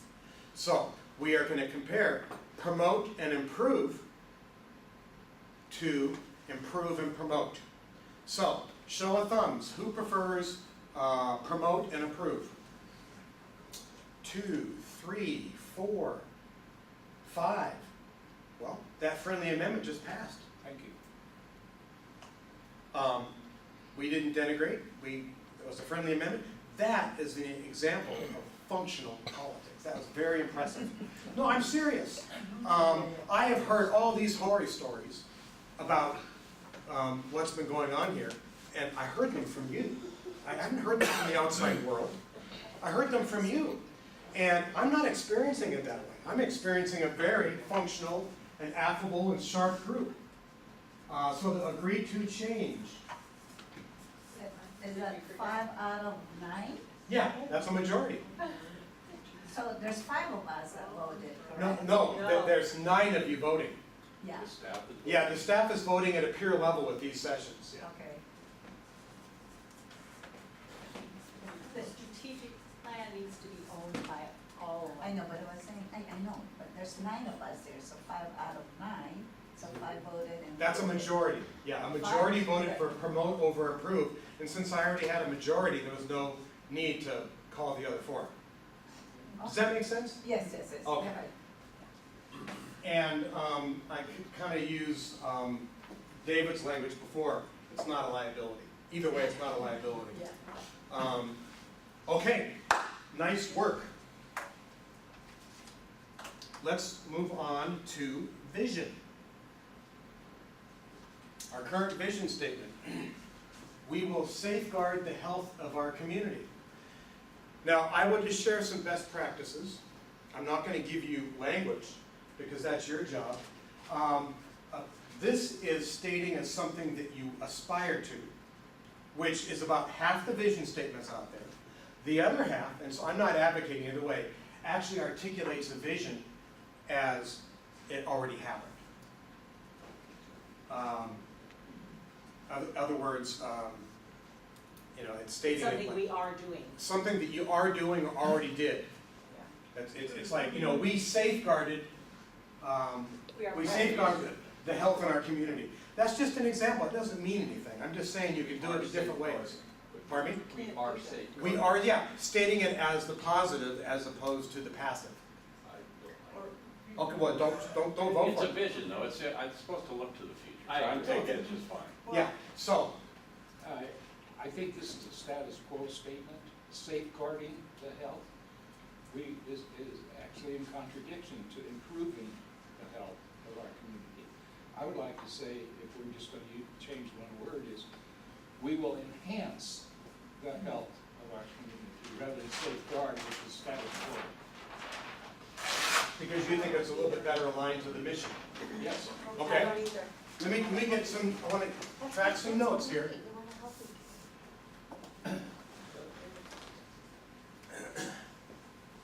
Some of us don't like it at all.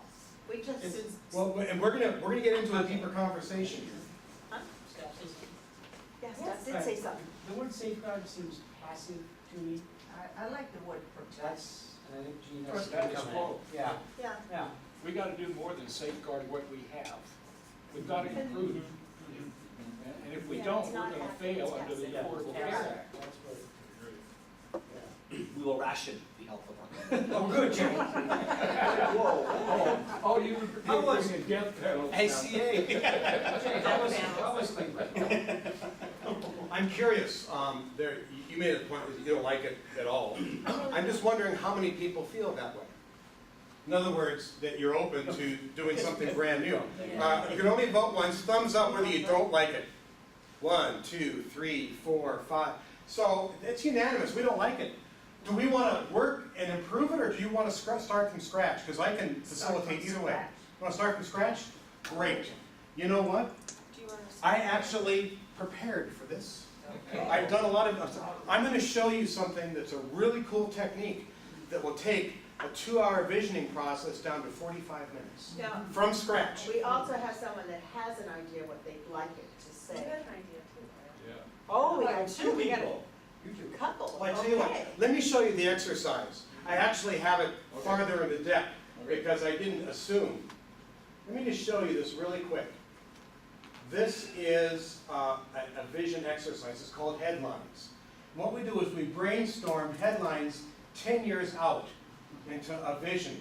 And the idea is, what will the media write about Snoqualmie Valley Hospital's amazing accomplishments in short phrases? It's like a brainstorming thing. We'll do one full page of like 3 to 5 word headlines. And then we go through a process of consolidating, deleting the similar concepts. We have a shorter list. And then you go through and you get into sticky dot votes. And the winner we use as a placeholder to start crafting a vision.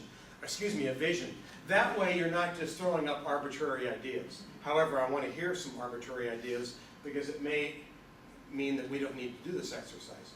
This is just an exercise that works really well to come up and frame a vision statement.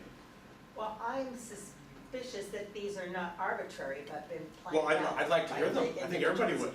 So you both have ideas? Yes, you agree, yes. Let's hear it.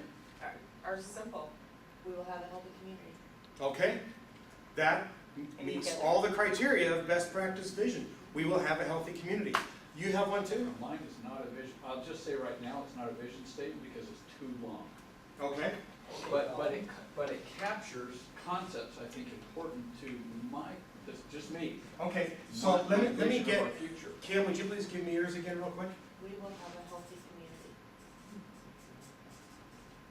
Now, we're talking about a headline that might appear 10 years out. Snoqualmie Valley has a healthy community. Yeah, we can change the tense later. I just wanted to get that up there. So let's hear yours. It's long. Can you give us the short version? No, I want to read the whole thing. Give us How the long is it? version. It's 2 sentences. Okay, let's hear it. Okay.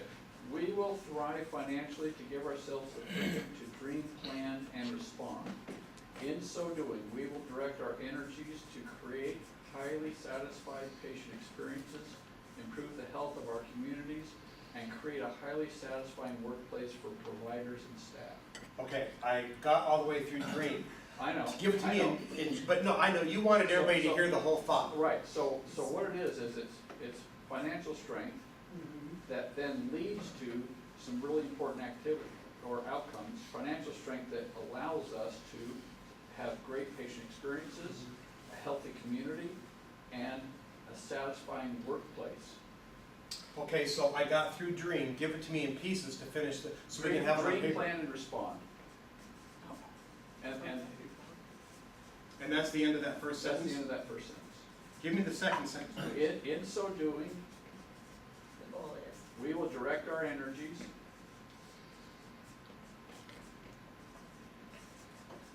Okay. to create highly satisfying patient experiences. Just a second. Yep.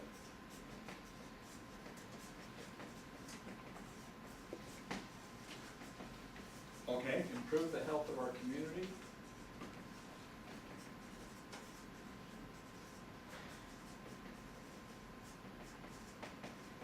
Okay. And create a highly satisfying workplace.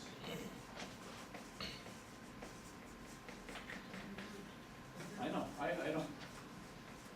But these And are create a what? highly satisfying workplace for providers and staff. And I know it's not a vision statement.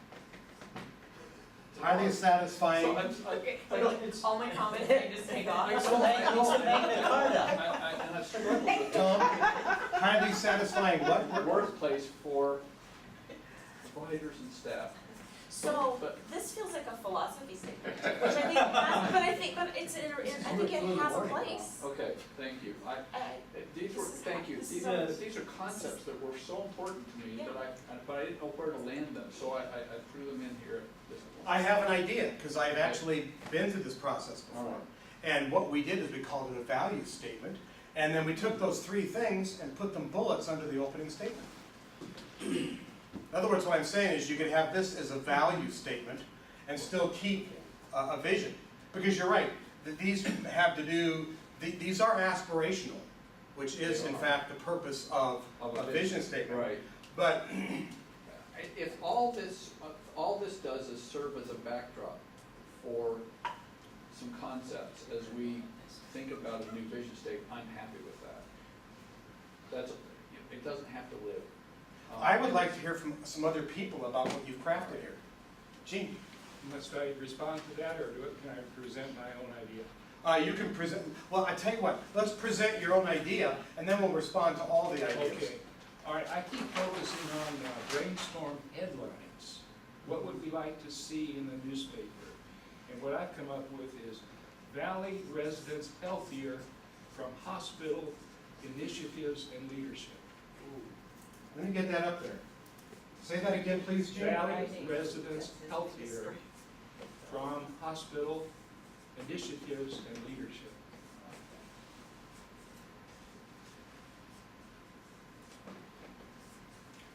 Healthier from, Healthier, and I said Just reread. from, yeah, we could use other prepositions, but from hospital initiatives and leadership.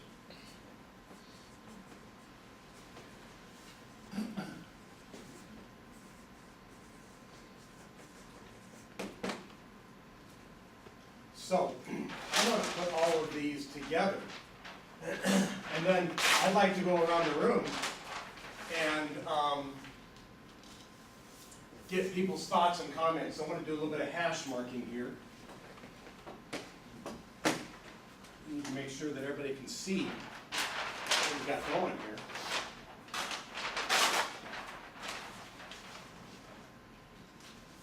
Okay, so what I want comments on are the things with asterisks.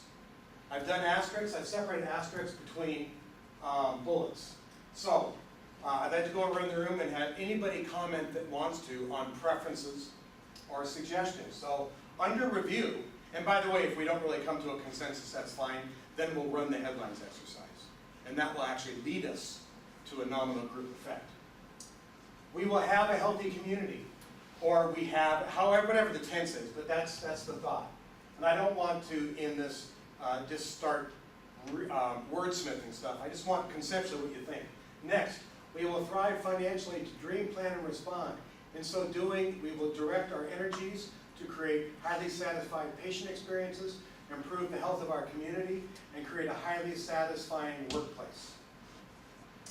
Next, Valley residents are healthier from hospital initiatives and leadership. So, we're not choosing one of these, by the way. What I'd like to know is what you are thinking about these three things. I want to know what you like and what you don't like.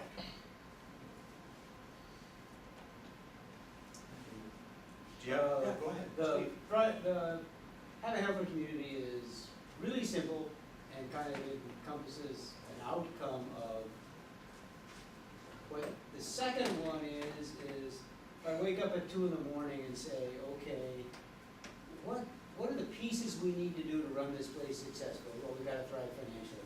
I think that's on the CFO.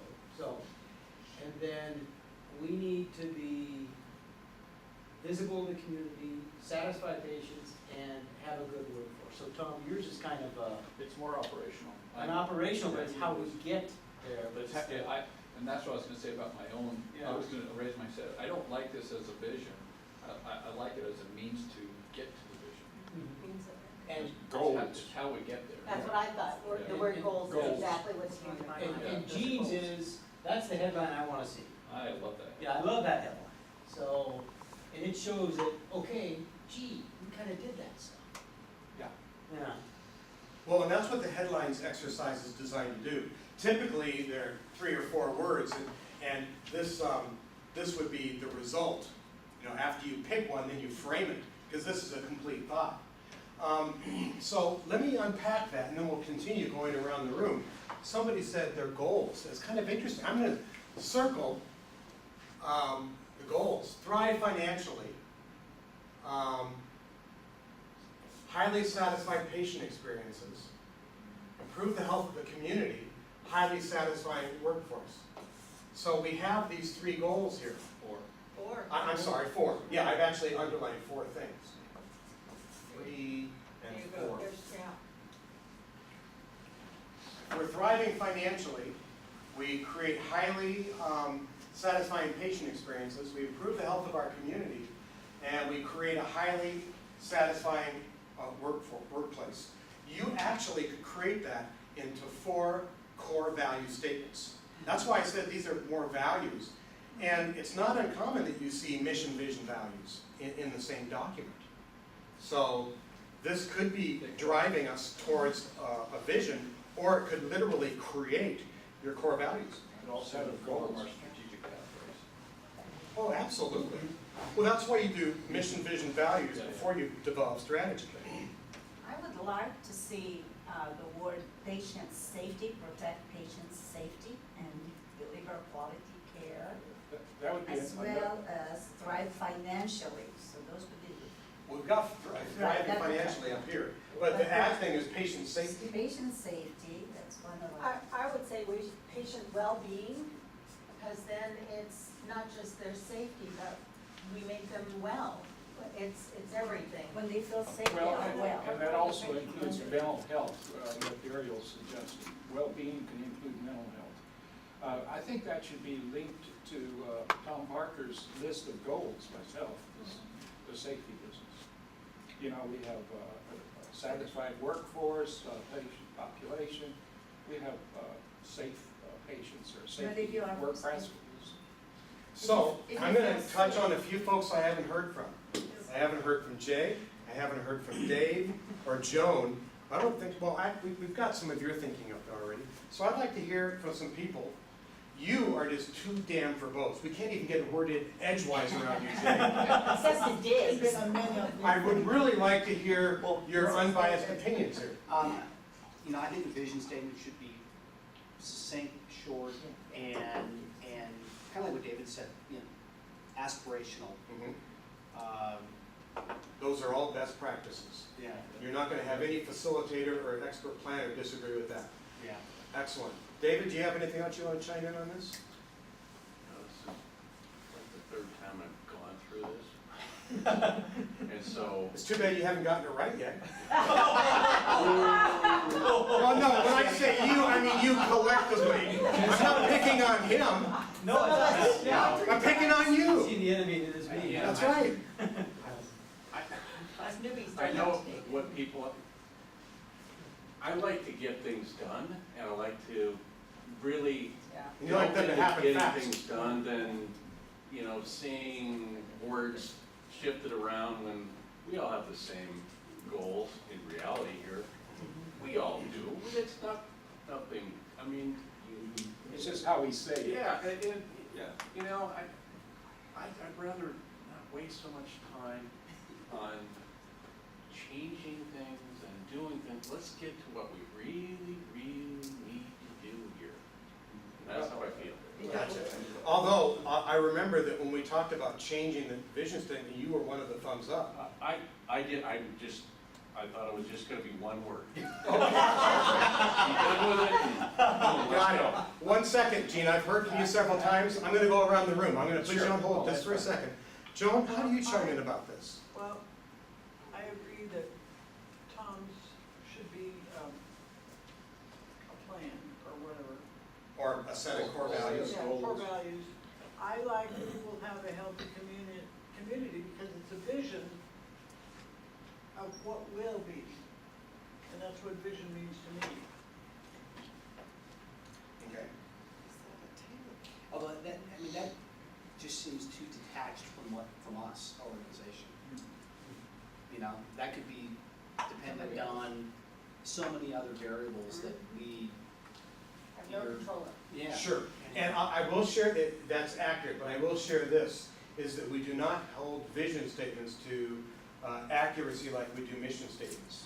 One of my favorite vision statements isn't even true, but it completely changed the culture and galvanized the company. And so I'll give you the vision statement, and you tell me what company it is. We are recognized as the premier automobile manufacturer in the world. Toyota? Who else? Lexus. Lexus is the number one answer I get when I ask that. I was right. It's not right, it's the number one answer. Number one answer. Yeah, you represent DeLorean, okay. So who is known as the premier auto manufacturer in the entire globe? Mercedes-Benz. Do you know who it is? No, do you know who it did it? It was Ford. Ford, I was gonna say Ford. It was Ford. Now, by the way, 3 years after that vision was articulated, pretty bold if you ask me, they were the only one of the top 3 that didn't need money from the government. Yeah. Complete turnaround. Look, I mean, look at what they produced. The Ford Fusion. I mean, the innovation Yeah. is ridiculous. Don't talk about the Well, this happened after the Pinto. You're talking about blowing up and getting hit from behind? That was Ron's first car in college. Yeah. Anyway, you got the idea. The point is that it was wildly audacious, and that's okay. Have you ever heard of a BHAG? Yeah. What does No. BHAG stand for? Big, hairy, audacious goal. So it was actually a term coined by Jim Collins, who I love. He's an author, but he's a research nerd. He's got several bestsellers out. Built to Last was the first big one, but the one even bigger than that was From Good to Great. It is, I can't tell you how often I reference that, and I use the hedgehog concept and the bus concept. It's just brilliant work, but it's all data-driven. The point I'm trying to say is do not hold your vision to reality. In fact, when we do mission statements, we say, you need to dream big. Why not, we will be a premier critical access hospital in the state of Washington. There you are. In the world, let's just find out. Okay? Done. Well, What's that? Globally. critical access means nothing to people seeking health care. Yeah. It's a premier hospital. They just want to be the premier hospital, you know. A renowned. I know what you're saying, but, Well, yeah. but it's healthcare Most providing. I'm gonna go back to, we're not just a hospital, we have clinics, we have other things, and I think we need to. This is currency, important stuff. David's gonna love me because this is gonna shorten our conversation. Are these targets? These You are what? would say that. They're pretty small. Can you hit it? No. So, I'm gonna give you a choice based on thumbs up on process. Thumbs up, thumbs down. It's bifurcated. I'm gonna give you 2 options. You can only vote for one. Thumbs up, and then we're gonna go with the majority on process. So we have 2 processes available to us. One is you take those sticky dots and you put it under which of the 3 you prefer. That doesn't mean that you're endorsing an end product. What it does say is that you are choosing which format you want to go with. The headline format, the single statement format, or the Goal setting. goals setting format. Which, by the way, I mean, there are best practices. There are no hard rules. If you want a vision statement that has this sentence and 4 bullets, that's you, that's fine. I do have to agree with Jay in best practice. It kind of supports what both Gene and Kim are proposing, is that vision statements are inherently short, concise, and inspiring. I agree. They're inspiring. Just one little note, and that is, we need empathy here to remember that while we may have vision fatigue, the public may see this only one time. It's got to hit them, it's got to grab them. So regardless of what we think is a small group, how is this going to impact the public? Sure. Yeah, you're not just planning for yourself, you're planning for your constituents. So, I'm going to give you the 2 options. And based on thumbs up, you're going to choose the process. And then we will work that process. The 2 process options are, 1, you each get to vote on one and only one of these as the concept that we're going to write from. Because you're not voting that it's the final product. You're voting as, I want to go with this idea, I want to go with this idea, or I want to go with this idea. So that's one option, and you got your sticky dots. The other option is that we start from scratch with the headlines exercise. And that entire exercise could easily take us 45 minutes. The longest I've ever seen it take is an hour. And we probably don't have time to finish that exercise. It doesn't mean that we can't get most of it done, but there would require some work in between this meeting and that meeting. You did mention earlier a possible ad hoc committee. Yeah, that's the Would that be how this might be referred to, an ad hoc committee? If we can't get it done. If we can't get it done today. If we can't get it done, because I'm going to make sure to leave at least a half hour remaining to identify the focus areas. And I've got a very fast exercise on that.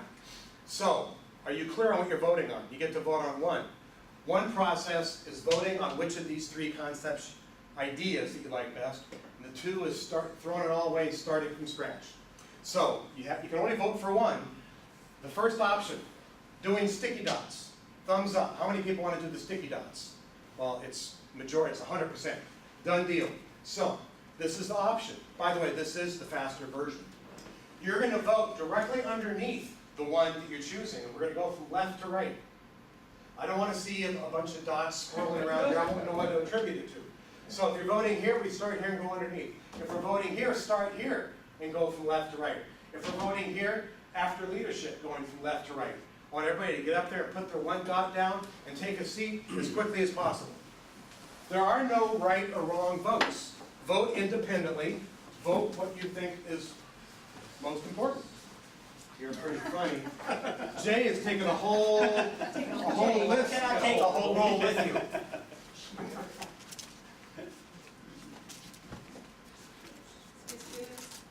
Are we having fun or what? You're a good sport. I like this idea, you get up and you Yeah. become Good awake. exercise. Yeah. So, Hey, kinetic exercises. My black When, son on day two, understand. you're going to be, I'm going to kinetic the heck out of all of you. Yeah, I understand. Okay, excellent. So we have another, the consensus in this room is really quite impressive. So, by the way, that doesn't mean that there's not legs here. I didn't vote for it. I'm suggesting that at a later time, in fact, I will even do this for free. I will work with you to craft that into a vision statement with 4 bullets that you can present to your broader group at the beginning of day 2. Because I think that there's real strength in there, and somebody said it could inform, because it'll inform our strategic development process. But we're moving off of it from now. You and I will. I'm really impressed with I got to express that, and that's what I really want. Well, I think that it's got a lot of legs. By the way, I'm coding everything because I have a team back home that are going to be organizing all this data. Okay, now I'm going to clarify something about me, and I don't know if it's true about everybody. But Jean's and Dr. Wickoff's, those are the two that I really struggle. And I think Jean's has validity, so I don't know if there's a way to mesh the two a little bit, or to, one's a little too short and one's a little too long. That's my take, my personal. Is this for us or for the public? If it's for the public, they're not going to read a Both. lot of stuff. That's right. Right? No, it's for both. It is. So your entire strata, top strata, strategic strata, mission, vision, values, need to inspire and guide you internally, and need to be perceived as valuable on the outside. So it's both. This is not internal language. So, but what we talked about, kind of your point, and we'll get right to you, is that you voted on the concept you like best, but I wasn't holding you to this as a final product. So we get to play around with it. But we'll play around with it for 15 minutes and move on, rather than doing a 45-minute exercise. Kim? In my mind, you also always look at vision and mission together as opposed to standalone. Correct? That is correct, and you Have also, your vision. you also never look at either of them without the context of the brand. So typically, the best practice is to have the brand, the logo, and then have mission statement, vision statement, value statement. Sometimes they're called core values, sometimes guiding principles. So I've even seen code of conduct. But yes, yeah, you don't see them isolated. I'm just thinking as we start this work, you had a slide that had our mission statement. Yes. That we added so it might be helpful just to have it up there. So you Sure, see in it fact, and- who has a keyboard to this up here? Yeah, that's a really good point, Kim.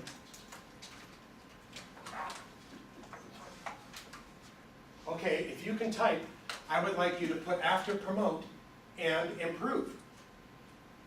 Oh, I've got it, I'm sorry, here. Yeah, you I've got to get you out of that mode. Whoops. There we go. So, scroll. I wish it was touch. I actually have one of these as a touch screen. Just keep scrolling and rolling and rolling. There it is. So if you can just type in, Wasn't it improve and promote? no, we switched it. We didn't rewrite. It's promote and improve. Okay. You're the one that asked for that change. Okay, I couldn't remember which way it went, by the way. Okay, so thank you. Let's go ahead and get out of there. And I'm gonna take it back. Whoops, that's to day one. Excuse me, could you take us back to, thank you. And then what you're gonna need to do is go up there and click slideshow from current slide. There. Do you see this up here? Perfect. And it'll come up automatically. Great. So that was a great idea. Yes, that you see mission statements by themselves all the time. You don't usually see vision without the mission and the value. So your point is 100% correct. But you're saying that we should do this in context. That's a point that Gene made about 20 minutes ago. So this is our working prototype. We will have a healthy community. I'd like to entertain some ideas on how to improve and enhance that. And I believe, Daryl, you had an idea. There was something that you liked up here that you thought could add to that. And so I'm just going to take ideas. I'm not going to do any writing. And then you guys are going to decide which one we're going to do. In the same fashion that you landed very quickly on a revision of the mission statement. So what was your idea? I don't remember. I'm sorry, I think she was saying, can we take a portion of Jean's statement? Yeah. Great, which portion? Blend it into the vision statement that we. So, thank you for reminding us of that, and I'd like everybody to look. Can you all see this, or are you blocked? Well, I can, Here. I want you to see everything. In fact, I'll just move this over here. I thought that's what your staff is gonna work with, and take those two together and see if they can be melded. No, the staff was gonna work on this one here. No, But if we're not done in 15 minutes, we'll do ad hoc. Okay. But, so, the topic on the table is to enhance that based on some of Jean's ideas. So what about Jean, do you like Emma? I see relationship and strengthen the relationship between, I think that the words to strengthen will bring us a healthy community. I'm not seeing that here. We're working with this Valley one. residents. Valley residents are healthier from farm. hospital initiatives and leadership. So what words did you want to add over there? I'd like to see, to strengthen, just the word strength is I want to, Strengthen what? yeah, that's what I'm struggling right now to figure out if I would get better use of the Or improve. strengthen. You're And secure or talking something. Maybe we will have a healthier community through stronger Stronger leadership. leadership, Is that stronger what you're saying? leadership, something like that, yeah. I don't know about that, but I mean, I think that's what you're trying to say. so would you want to add a cause and effect? And Cause and Cause effect, is stuff we've done, exactly. so that's the initiatives, kind of. Correct. Yeah, Yeah, because of our initiatives, we have a healthier community. Yeah. that's the idea. And Yeah. leadership. I mean, we have it, but how we can get That's there. what we'd like to Yeah. read in the newspaper. Yeah. Okay, because of our what? Keeping in mind, we want to keep it short. Jean and then Tom. But let me just say that I have a problem with the word collaborative, because. This ship sailed, not gonna go backwards, sorry. Yeah, one thing that I really insist on is that we never deconstruct the work you already agreed to. So I can't let us do that. We've got a final product here. If you wanna go back and tear that apart at a board meeting and start over, you can do that, but not on my watch. I mean, it's just one of the few things I insist on, and it's about being a good steward of your time. So we do not deconstruct what we already approved. Back to this, the idea on the table is that we would add a cause and effect. So we will have a healthy community because of, or due to, or because of X. So what is the X factor? I'm not gonna help you with that. Well, But no, Through hospital initiatives and leadership. I Thank you. think that's what folks are trying to pick up, and get that That's into what you the, said in your statement. Great, thank you for helping me finish that. Tom, you're up with a new idea. Sorry, but it's, you mentioned BHAGs, big, hairy, audacious goals. Yep. And Or we'll call it a BHAV, Big, Hairy, Audacious Vision. vision. So, don't write this, I just want people to think about the concept.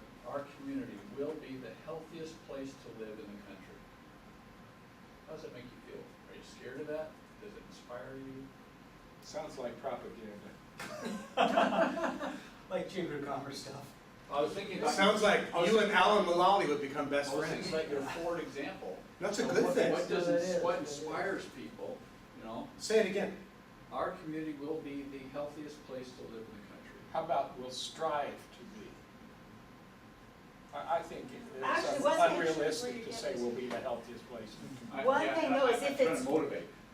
but if it says we, there's ownership between hospital and patients, hospital and community. So what was it, say your statement again? Our community will be the healthiest place to live in the country. Which, And we can deconstruct that. but- would you use become, will Oh, become? will become. That's something to strive for. Yeah. Our community become the healthiest in the country? The healthiest place, our community will become the healthiest place to live in the country. And again, we could wordsmith this, we could say, our community will be the healthiest in the country. Well, they already say that Snoqualmie Ridge is one of the 5 best places to raise children in the country. And so what was the, Our community will be the healthiest in the country. You don't have to, you can take out place to live. No, I'm kidding. Just like Disney World. The happiest place. and what was in the other world. version of that? The happiest place in the world. Yeah. So our community will be the healthiest in the country. Become the healthiest. Become. Will become, that was it. Will become. It's aspirational. It is- It's big. Hugely aspirational. That's why I said, Which the first thing I means- said, does it make us nervous? Which means we have to become not just a hospital, but we do have to have clinics, we do have to have things where we change behavior, Yes. where we reach out and interact directly with the community, Right. whether it's alcoholism in our youth, or suicide, or obesity in our adults, or eating habits in our seniors, we become actively involved in those things. Well, I'm kind of thinking about some of the threats we talked about earlier about getting declassified or defunded or something. Yeah. If I were a government and I was looking at this hospital and another one, and this one is, you know, we promote healthcare, and this one is we're going to become the healthiest community in the country, I'd take note of that. Yeah. But I'm a fan of BHAGs. I don't have a dog in this. I don't have a vote, and facilitators should never vote. And remember, we have to hold the CEO accountable to achieve this goal. It's going to be part of your new performance review, Tom. That means you can stay here a long time.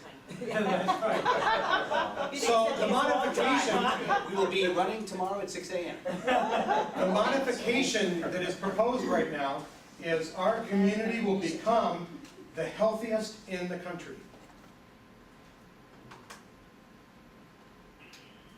You left out of, pretty healthy. Thank you. The healthiest. Yeah. The healthiest. And the country, maybe we should Hospital? say in the United States. Well, that's what our country is. I know, but, you know. Well, most stats go by US. Yeah. I just wanted to check in, I'm completely satisfied with this, I just wanted to check in, that when we had our conversation earlier about in our community, and we said we chose in our community for the mission statement because it was a very live, it was dynamic, it changed depending on your, where you were applying it. I think that same conversation kind of hold true here. I just mostly did a check in to make sure that. Give us an example of what that would look like. So I see our community as anyone that we come in contact with. Right. So we have the people who physically live immediately in our locale, and there are people who don't physically live in our locale, but they have interaction with us nonetheless. Sure. There are people who maybe participate in our swim vet program, and so they actually live someplace else, but they come in, and so they now become part of our community. We also have relationships, so vendor relationships or other facilities that are relationships, and they're part of our community, and by engaging with us, we can make them healthier. We also It's have, not just physical health, there's everything. that and we have the encompasses I-90 corridor, so we have people that come from the past. If they're injured, this may be the first place or the only place they go. People who live in Seattle. Yeah. So I think I'm not because, challenging it, I'm liking it. yeah, I mean, we liked it Checking here. I think that we like it here. So we've got two options. I'd like to know, again, you get to vote once for one or the other. Would you prefer our community will become the healthiest in the country, or our community will become the healthiest in the US?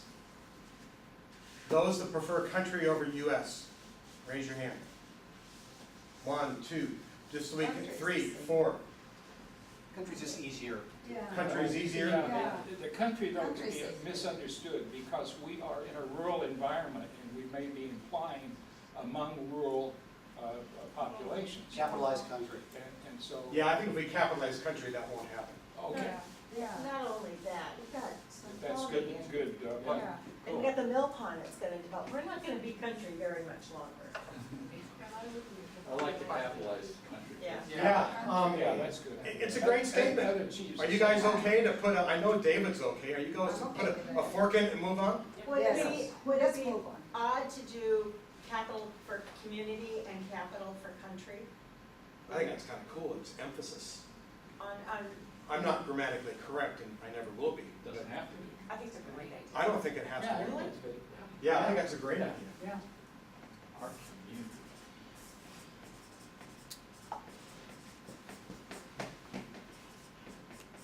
Okay, folks, we're gonna put all our energy and money towards this to make it happen.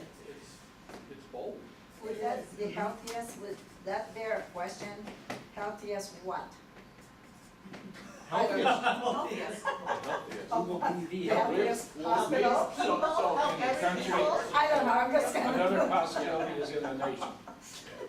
Healthiest That's where. facility, healthiest. We'll work on how do I'm we just- measure it, how do we operationalize it, how do we, and how do we. There was one other option there, I just want to run past you, a friendly amendment, is that you could go country or nation. Our community will become the healthiest in the country, or our community become the healthiest in the nation.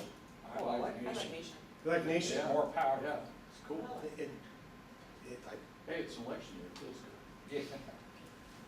Is that okay? Yeah. I have a daughter in Europe right now. It doesn't feel good. Oh. Nice. Really. Nice. Awesome. Germany. Nice work. 2 friendly amendments that got passed. That's cool.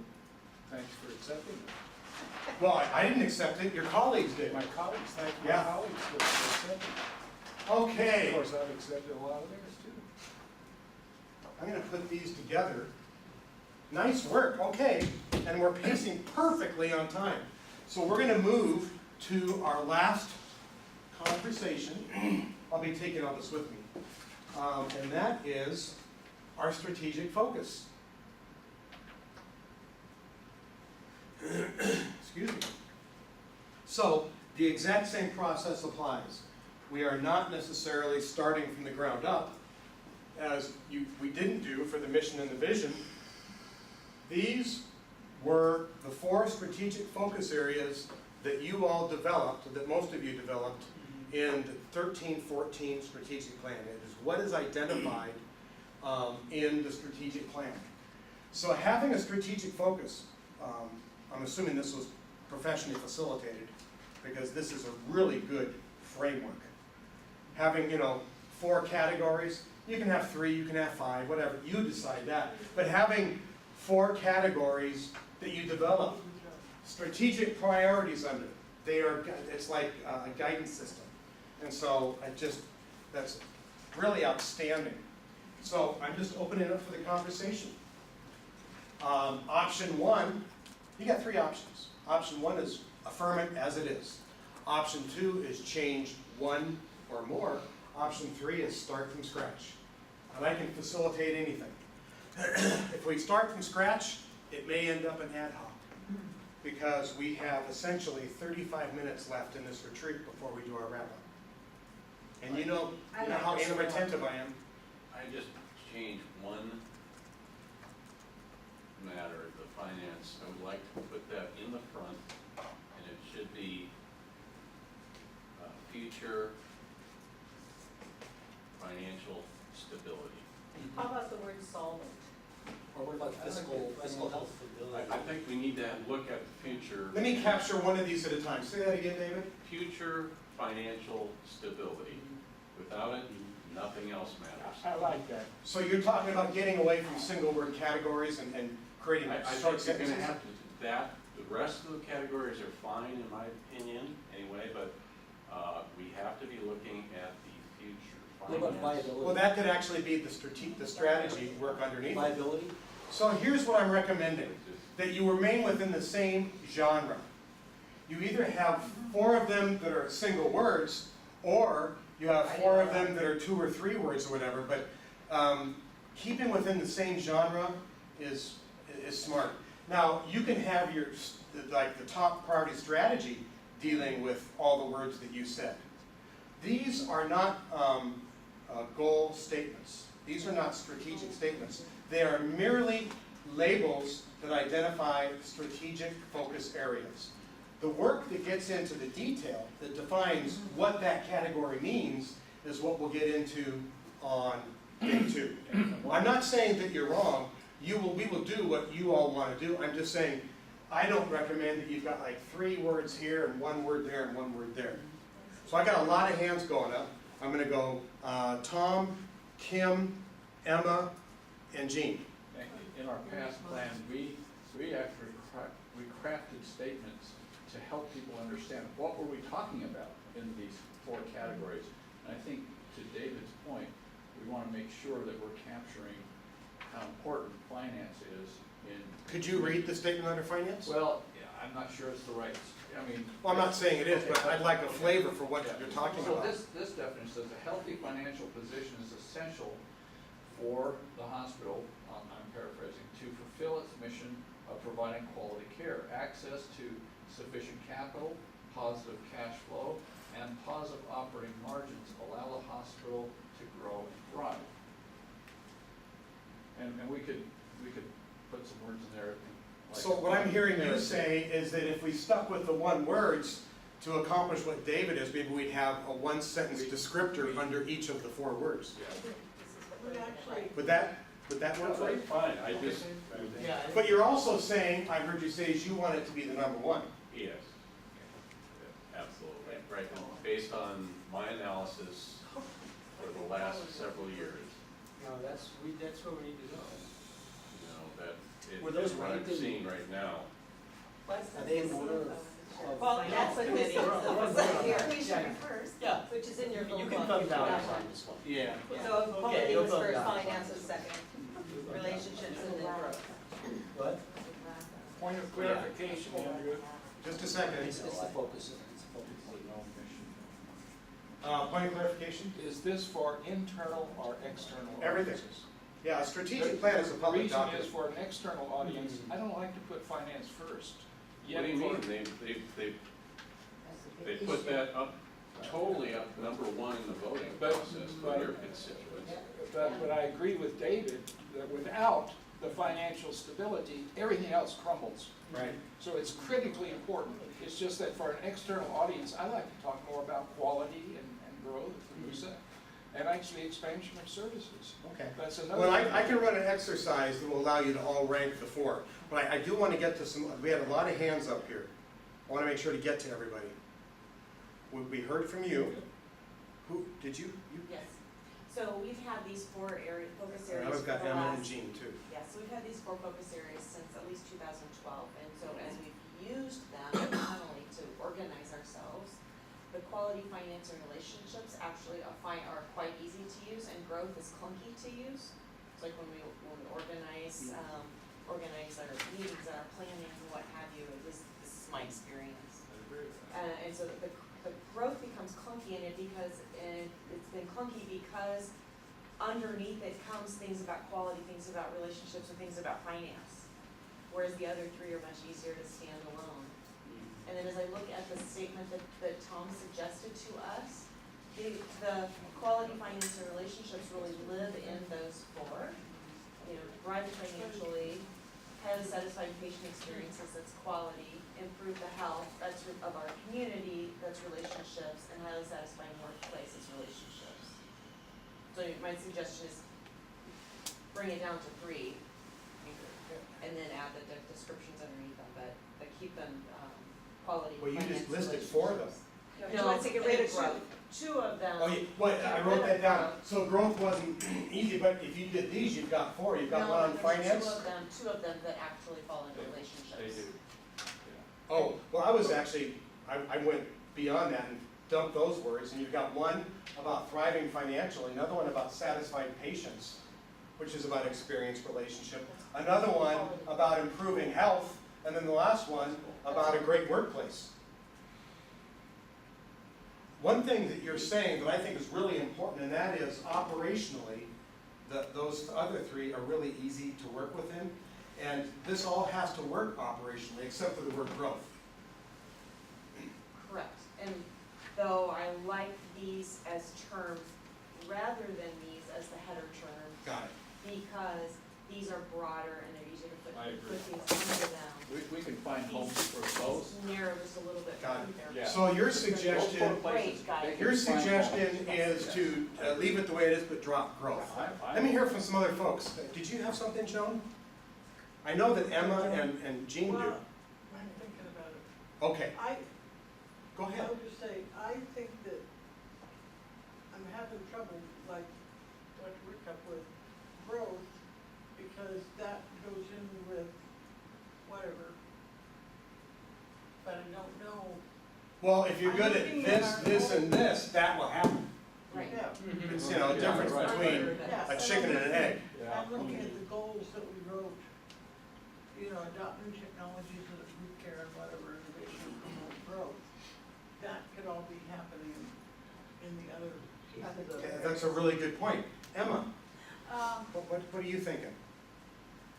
I think all 4 is good, I like that, but I also think that we need to remember how to use and become it more sustainability for all of 4 areas. Sustainability is Are you suggesting sustainability would be its own strategic focus Yeah. area? Or that I'd like to sustainability would be part of all of them? I'd like to add that, or if we can incorporate it on all 4, that would be fine. Because, you know, we can be, but if we can't sustain it with the market or the trend continually fluctuating, you know, we will have to be able to sustain some of our focus. So I think Kim and I and David and Joan were here when we did this last go around on this, and growth, I think, was to capture emphasis on developing new service lines in part. And so if we drop growth, how are we gonna capture what we all think is a very important strategic focus area, and that is, where can we expand or develop new service lines? I think quality and Sustain. finance are where that's gonna happen, and relationships. Yeah, and But that's not relationships, intuitive though, absolutely. really. Huh? But I That's think not this is- intuitive. This is to at least in my opinion, the strategic focus areas are to organize you, not to be your mission or your vision. That's exactly right. It's just They are categories that you develop strategic priorities under that become operational guidelines and work plans. To Jean, Yeah. oh, go ahead. To me, growth should be the result of good quality healthcare, financial stability, and developing relationships. That would should automatically give you Right, growth. but that's That's a factor. incidental, that's incidental. If we wanna have a targeted focus area on expanded service lines, I think it ought not be incidental. But I think you have to. Yeah, But I think it will go under a different category depending on what it is. If you're doing it not because it's financially viable, but it's the right thing to do and meets a community need, it's gonna be under your relationships category. If it's a great opportunity to really financially have a great outcome from it, it falls under finance. Okay, Jean, you've been very patient. I'm coming to you. I just want, once again, definitions. What do we mean by relationships? Because I've just learned from Jay Rodney that when we talk about growth, we're not talking about expanding our physical plan, which is what most people would think from growth. Sure. Just like Kittitas has added a new surgical center. I have an answer for that. And so I'm delighted to hear that what Jay is suggesting is we need to expand our services. I don't get that from growth, but we do need to cover that. So the question, I wonder if David would be satisfied do we have to keep this to 4 words or 4 concepts? they gotta keep them to 4 strategic focus areas. So There are I 4 wonder- categories that you will develop strategies under. I wonder if David would be satisfied if we said quality, financial stability, right there. And then we can discuss Or relationships. viability, that's fine. I don't mind the 4. Viability is good. Can I cut in at this point, or are you done? I'm done. Okay, I don't mind these 4 categories, but I'm looking at all the goals. All of the goals in these categories have all changed, so they really don't make. That's why we're not talking about them. So, that's what I was Yeah. trying to do. My point was, none of this makes sense. Yeah. And it doesn't have to, because day 2 is about developing new strategic priorities. But to do that, we have to have strategic focus areas to develop them under. So, I would propose then viability in lieu of, or to replace finance. So, that is what I think is. So, just viability is one word or financial One word, viability? one word, that's One fine, word? and then, So in other words, viability, quality, and relationship. yeah, that's And or growth, or a different word. Okay, there's one thing that I want to put, this, first of all, great conversation. I want to put an emphasis on, and it's something that Kim talked about. And the reason that I want to emphasize it, because what we're doing now is easy. What we do on day 2, developing strategic priorities, is easy. It's like falling off a log. Developing and executing work plans tied to performance management metrics, that takes tenacity and courage.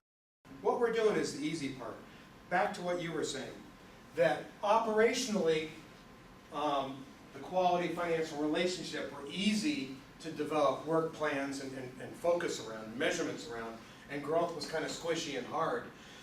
So maybe we come up with another word that has to do with expanding new products and services, which, by the way, is supported in the data. So what Jay is suggesting is absolutely supported by the data.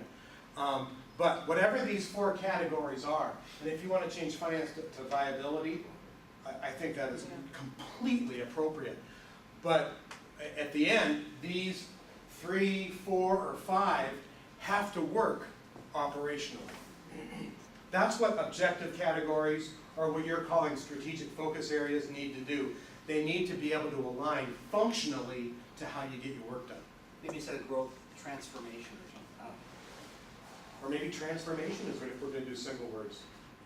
What's a synonym to growth? Cinnamon? Do we have to have? Did somebody put vodka in my coffee again? Dyslexic comment. Next thing. Do we, I don't feel like we need to have 4. yeah, You don't feel like we need to have 4. No. that's what I've been saying. So what Why I'm do we hearing, have to have well, four? 1 second, what I'm hearing is quality, viability, and relationships.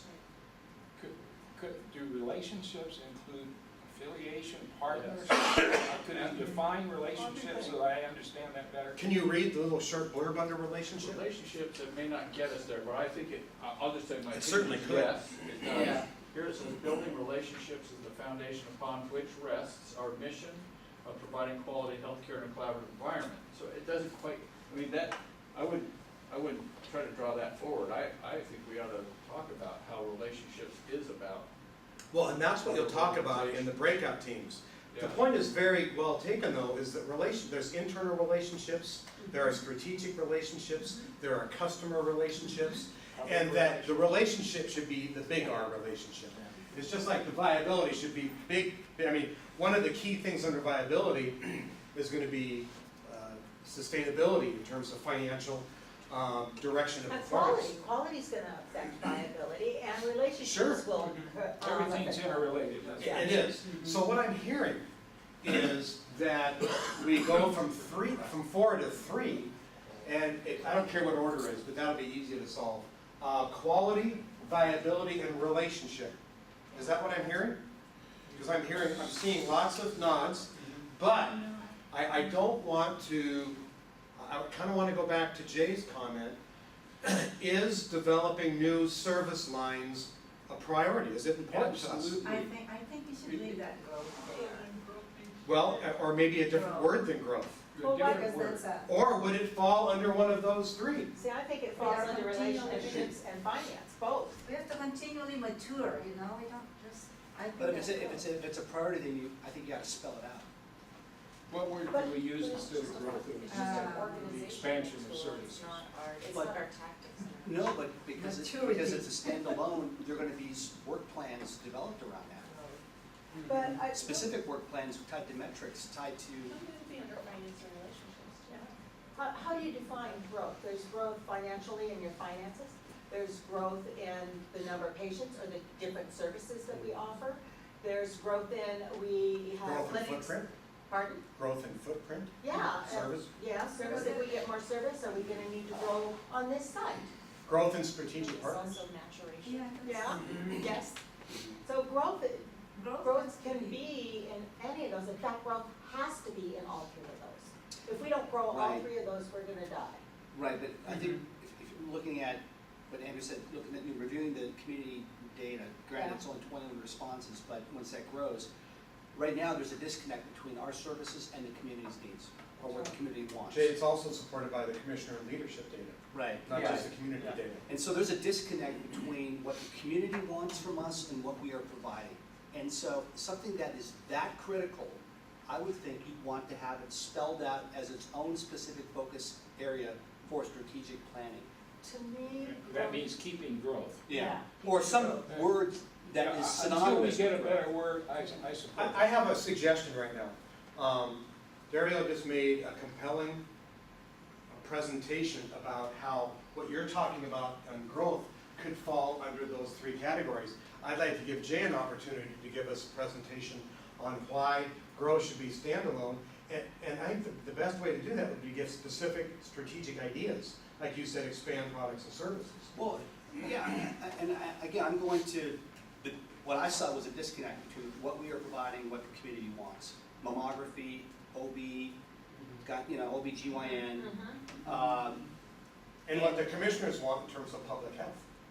right, Or mental wellness health, programs. mental health. Mental health, yeah. And so I don't think that if we're gonna do justice to something that is so important as meeting the needs of the community, again, it shouldn't be within, because quality, has a distinct meaning in healthcare. It's And really it's gonna patient be safety more. and Yeah. process improvement.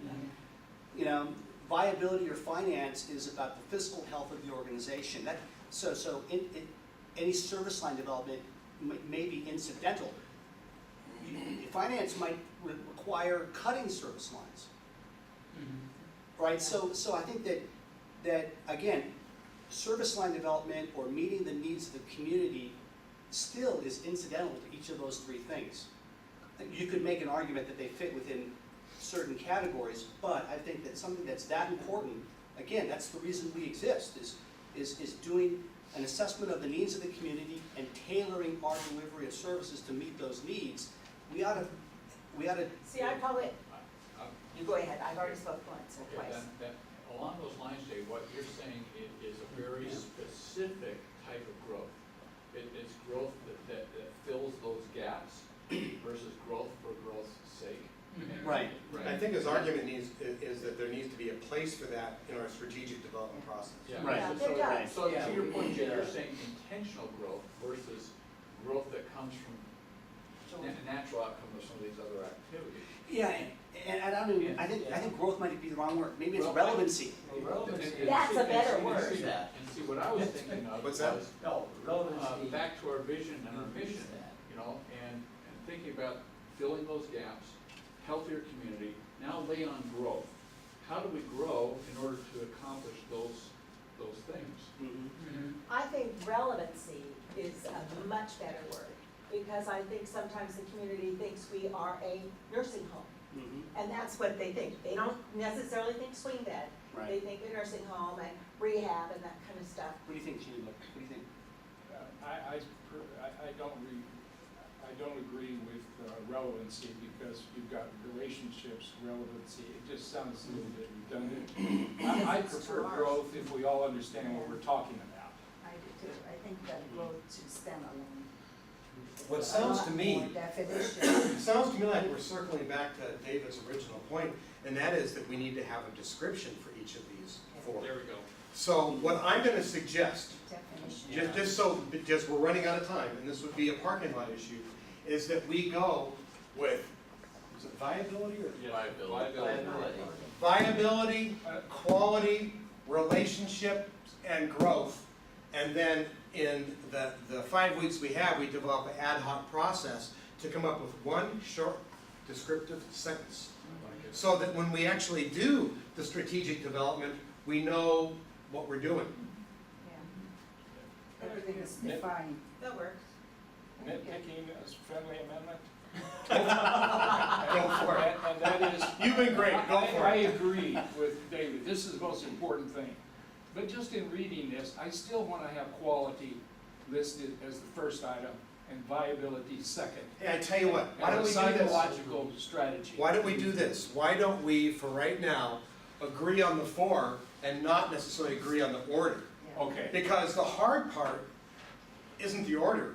The hard part is going to be coming up with one sentence of 15 words or less that clarifies each of these 4 areas. So what I'm understanding, irrespective of order, is that we have quality, viability, relationships, and growth. But to Tom's point though, I mean, I agree, it's not just growth for growth's sake, I mean, It's control, growth. there's a And it- problem. Relevance. It's Being responsiveness to the needs of the community. Yeah, and But I that's can't play out put that in in the, one word. Well, play out in the I descriptive think statement. that's why you have to have Yeah, a descriptor descriptors. one sentence. Yeah. But you're right, I think in reality, we have to meet the needs of our community, and there is a disconnect right now. I agree. Many people I talk to, more than half. They don't think Yeah, that there's we're a- not relevant to them. I'm not,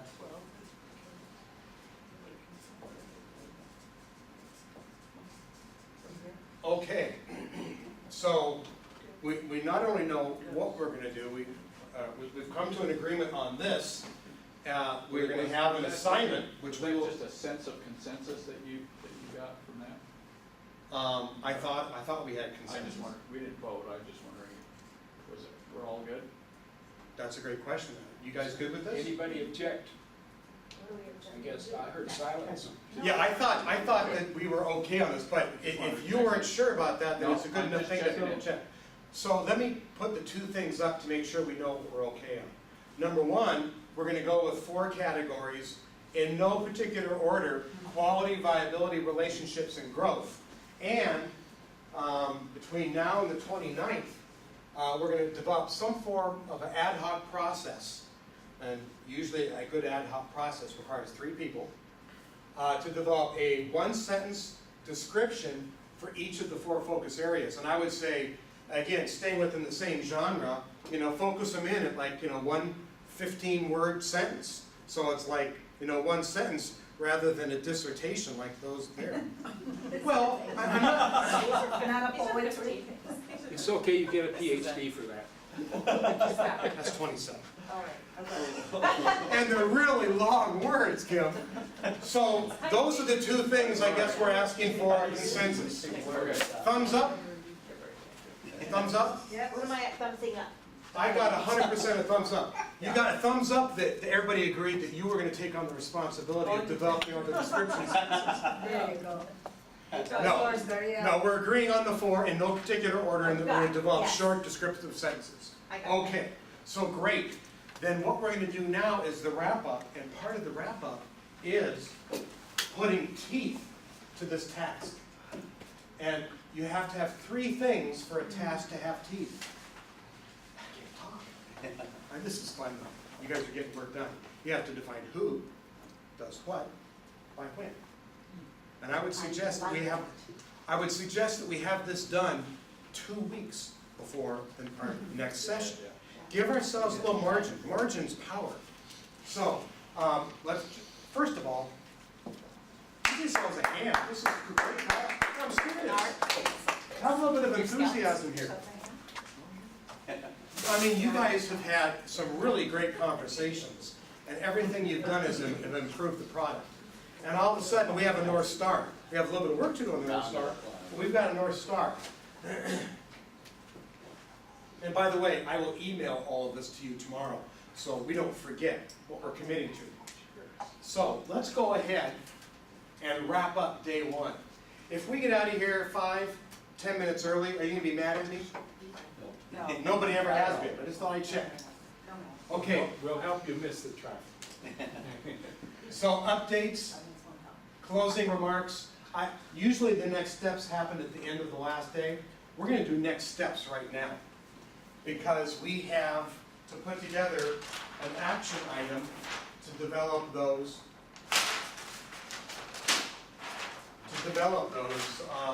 sentences.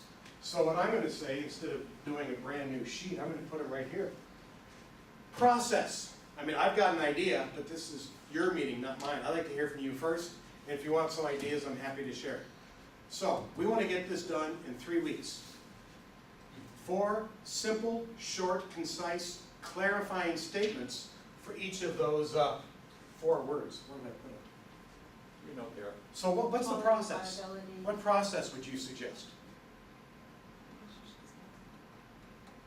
I think assignment to all, the core committee people, the financial statements. Oh, I see. To Yeah, the that's a core good idea. committee Yeah. people, the medical, the quality to the medical committee, just trying to Yeah. sort it out quickly. So instead of talking about people, you're doing the right thing. Let's talk about who should be represented in that group. Well, no, we have standing, board committees, Finance committee, medical. Oh, you're saying that you divide these up. Each Yeah. standing committee Right. comes up with their own, brilliant, divide and conquer. But we don't have a committee though for relationships. This would have to be the CEO. can take that. Exactly. We can do that. I'll take that. So Or we who, can use a committee chair, that's a great idea. yeah. So let's just do it. I think you guys have figured it out. Assignments, so viability, David. is that the finance standing committee? Yes, that would be good. Yeah. David. Somebody has to draft it out first.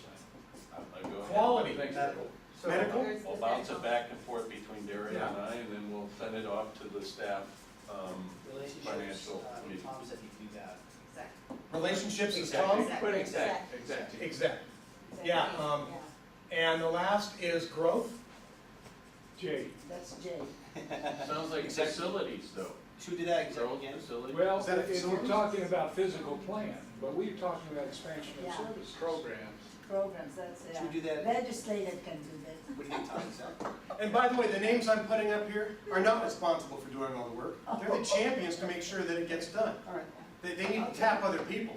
I think it would be really a good idea is if you had one commissioner, at least one commissioner and one staff on each of these groups. Yeah.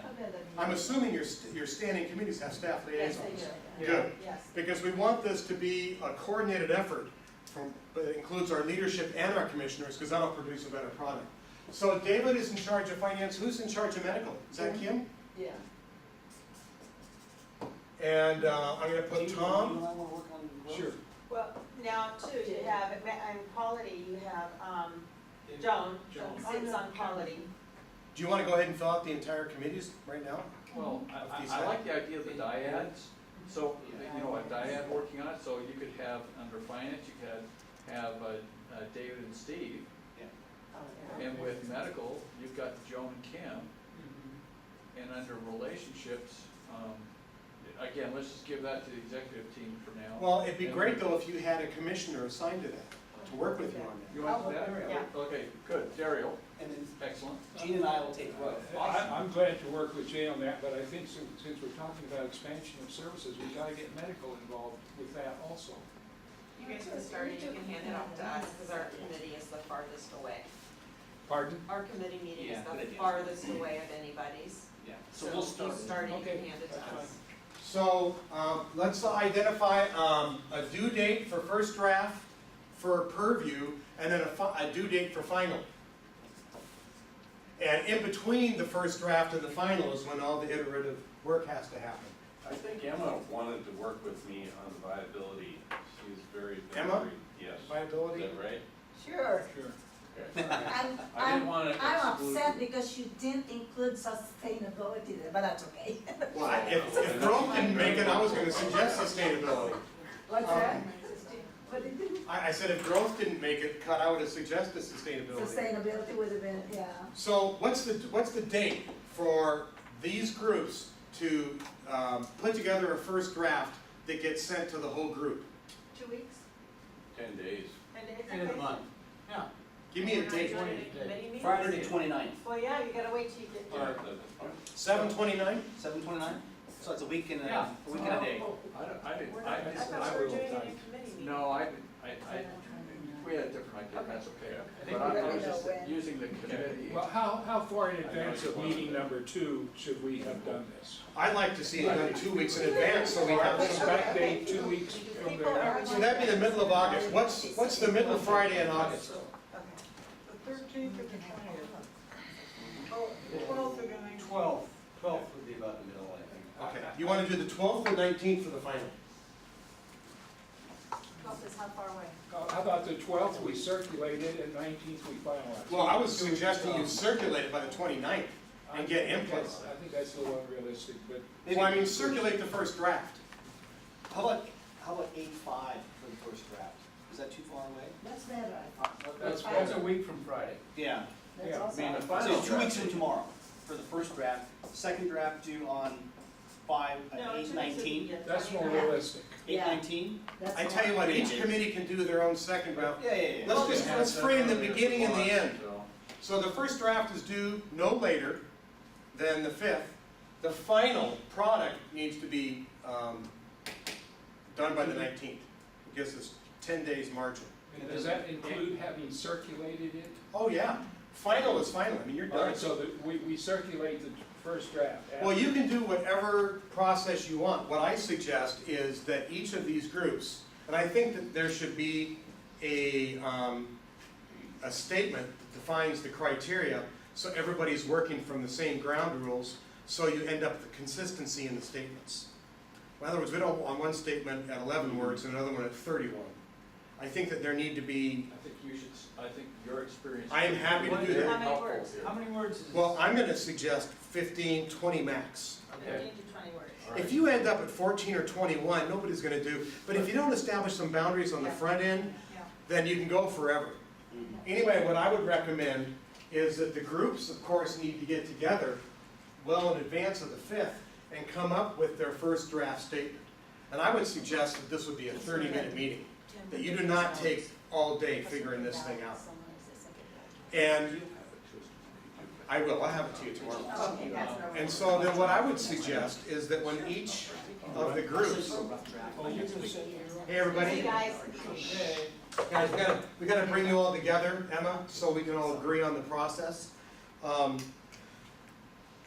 The idea is that it's done, the first draft is done by the 5th, and then there will be some format, maybe they all get sent to Tom for distribution to the 9 of you. And the 9 of you are not mandating what happens, but anybody could make a suggestion. Like I'd suggest changing this word, or adding this, or subtracting this. Back to the drafting group. Back to the drafting group, and the drafting group can choose to take the suggestion or not. We have to honor So the the drafting first draft group. should go to all. Yes, go to all, and then everybody has a period of a few days to respond. And that way, you guys get back together again and look at the recommendations, and based on what you decide to adopt or not, it's up to each of the individual groups, come up with the final statement. If we're all playing by the same ground rules, we do not have to have 100% consensus and everybody thinking all 4 statements are perfect. If we try to achieve that, we'll fail miserably. Okay. You have to give each of the crafting committees authority on their final product. Otherwise, it won't work. Just one other thing, and this is the concept that we're talking about. These could be descriptors, definitions of what we mean. They could be aspirational statements. They could start to read like a goal. What do we want these to be? That's a good question, because whatever it is, we want them all to use the same format. We want to be getting at the same concept. Yes. Well, the original idea was that it would be a description. Does anybody else want to weigh in on this? Aspirational goal, a clarifying description. What do you want these things to be? I think description. I think description is what we're looking for. Okay. Yeah. Certainly, a mission statement, promote the health and well-being of the people of our community by providing quality care in a collaborative environment. vision is we will safeguard the health of our community. No, On that statement. no, we're all new here. No, I'm just saying these are what was down before. Gotcha. And that's how many words they were. But our new guidance system, Right. our new Yeah. guidance system This is is to promote and improve, read the rest of the mission statement. This one was promote the health and well-being of people. Can you just say to promote and improve? 'Cause Yeah. that's the only change we did. Yeah, Go ahead and say that again. promote and improve, well, improve the well-being, or what do you have, what did you take out? I didn't take anything out. But, So all you're doing is you're starting off with promote and improve, then you read what's already there. but you gotta go to the focus areas, Daryl, and read the definition, description. Oh, who we are and why we are? Like, the description under What quality, am I doing wrong? description under finance. Yeah, I tell you what, Okay, that's all right. let me, Oh, these things, Yeah, okay. these are the things that we're gonna work on. here. Yeah, got it. Okay, so here is the mission statement.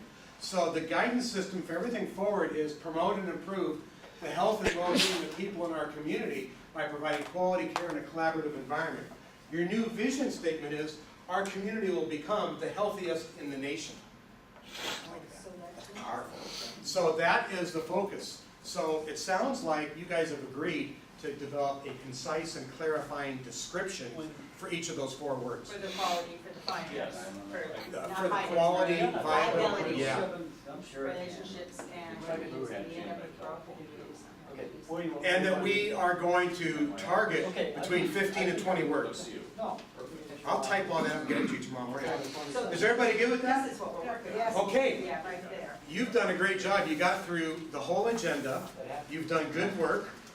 You have assigned yourself the work in between to do those descriptions, and we're in good shape. 2 o'clock. All right. So, is that gonna work with you instead of me? I guess, so. Any questions about what we're doing going forward in preparation for the 29th? On that. I just thought I'd. Pardon me? We'll get it done. Coming back. Yeah, that's fine. That was fine. Okay, guys, we're gonna end here in a couple minutes, and I would like to give Daryl and Tom, our commissioner and staff leader, just an opportunity to share closing remarks. Facilitator never has the first word or the last word. I'm done. You guys are awesome. Would you close this out, please? I'll go first, and then you can have the last word as our president. Say the clip part. Yeah. First, Andrew, thank you. Appreciate the pre-work that you've done and for leading us through what I think has been productive for us. Thank you. I am very excited about session 2. Me too. I think that we are teed up for it. I recognize that we have still a lot of work to do. But I am enthused and I am encouraged by this work that we're gonna get to where we wanna be by the end of session 2, and that is a list of very specific strategies that will carry us forward for the next 2 years. And I just wanna remind the group that we are halfway through. This is, from the very beginning, we said we're not gonna be there by the end of one session, and by design, we are on track, and at the end of session 2, we will have strategies that will guide us. And I also want to express appreciation to everybody here. Really nice participation from all. It was, I have to admit, going into these things, you have a little bit of, okay, what's it gonna be like? How's this gonna go? And it far exceeded my expectations. Anal dyslexics rule.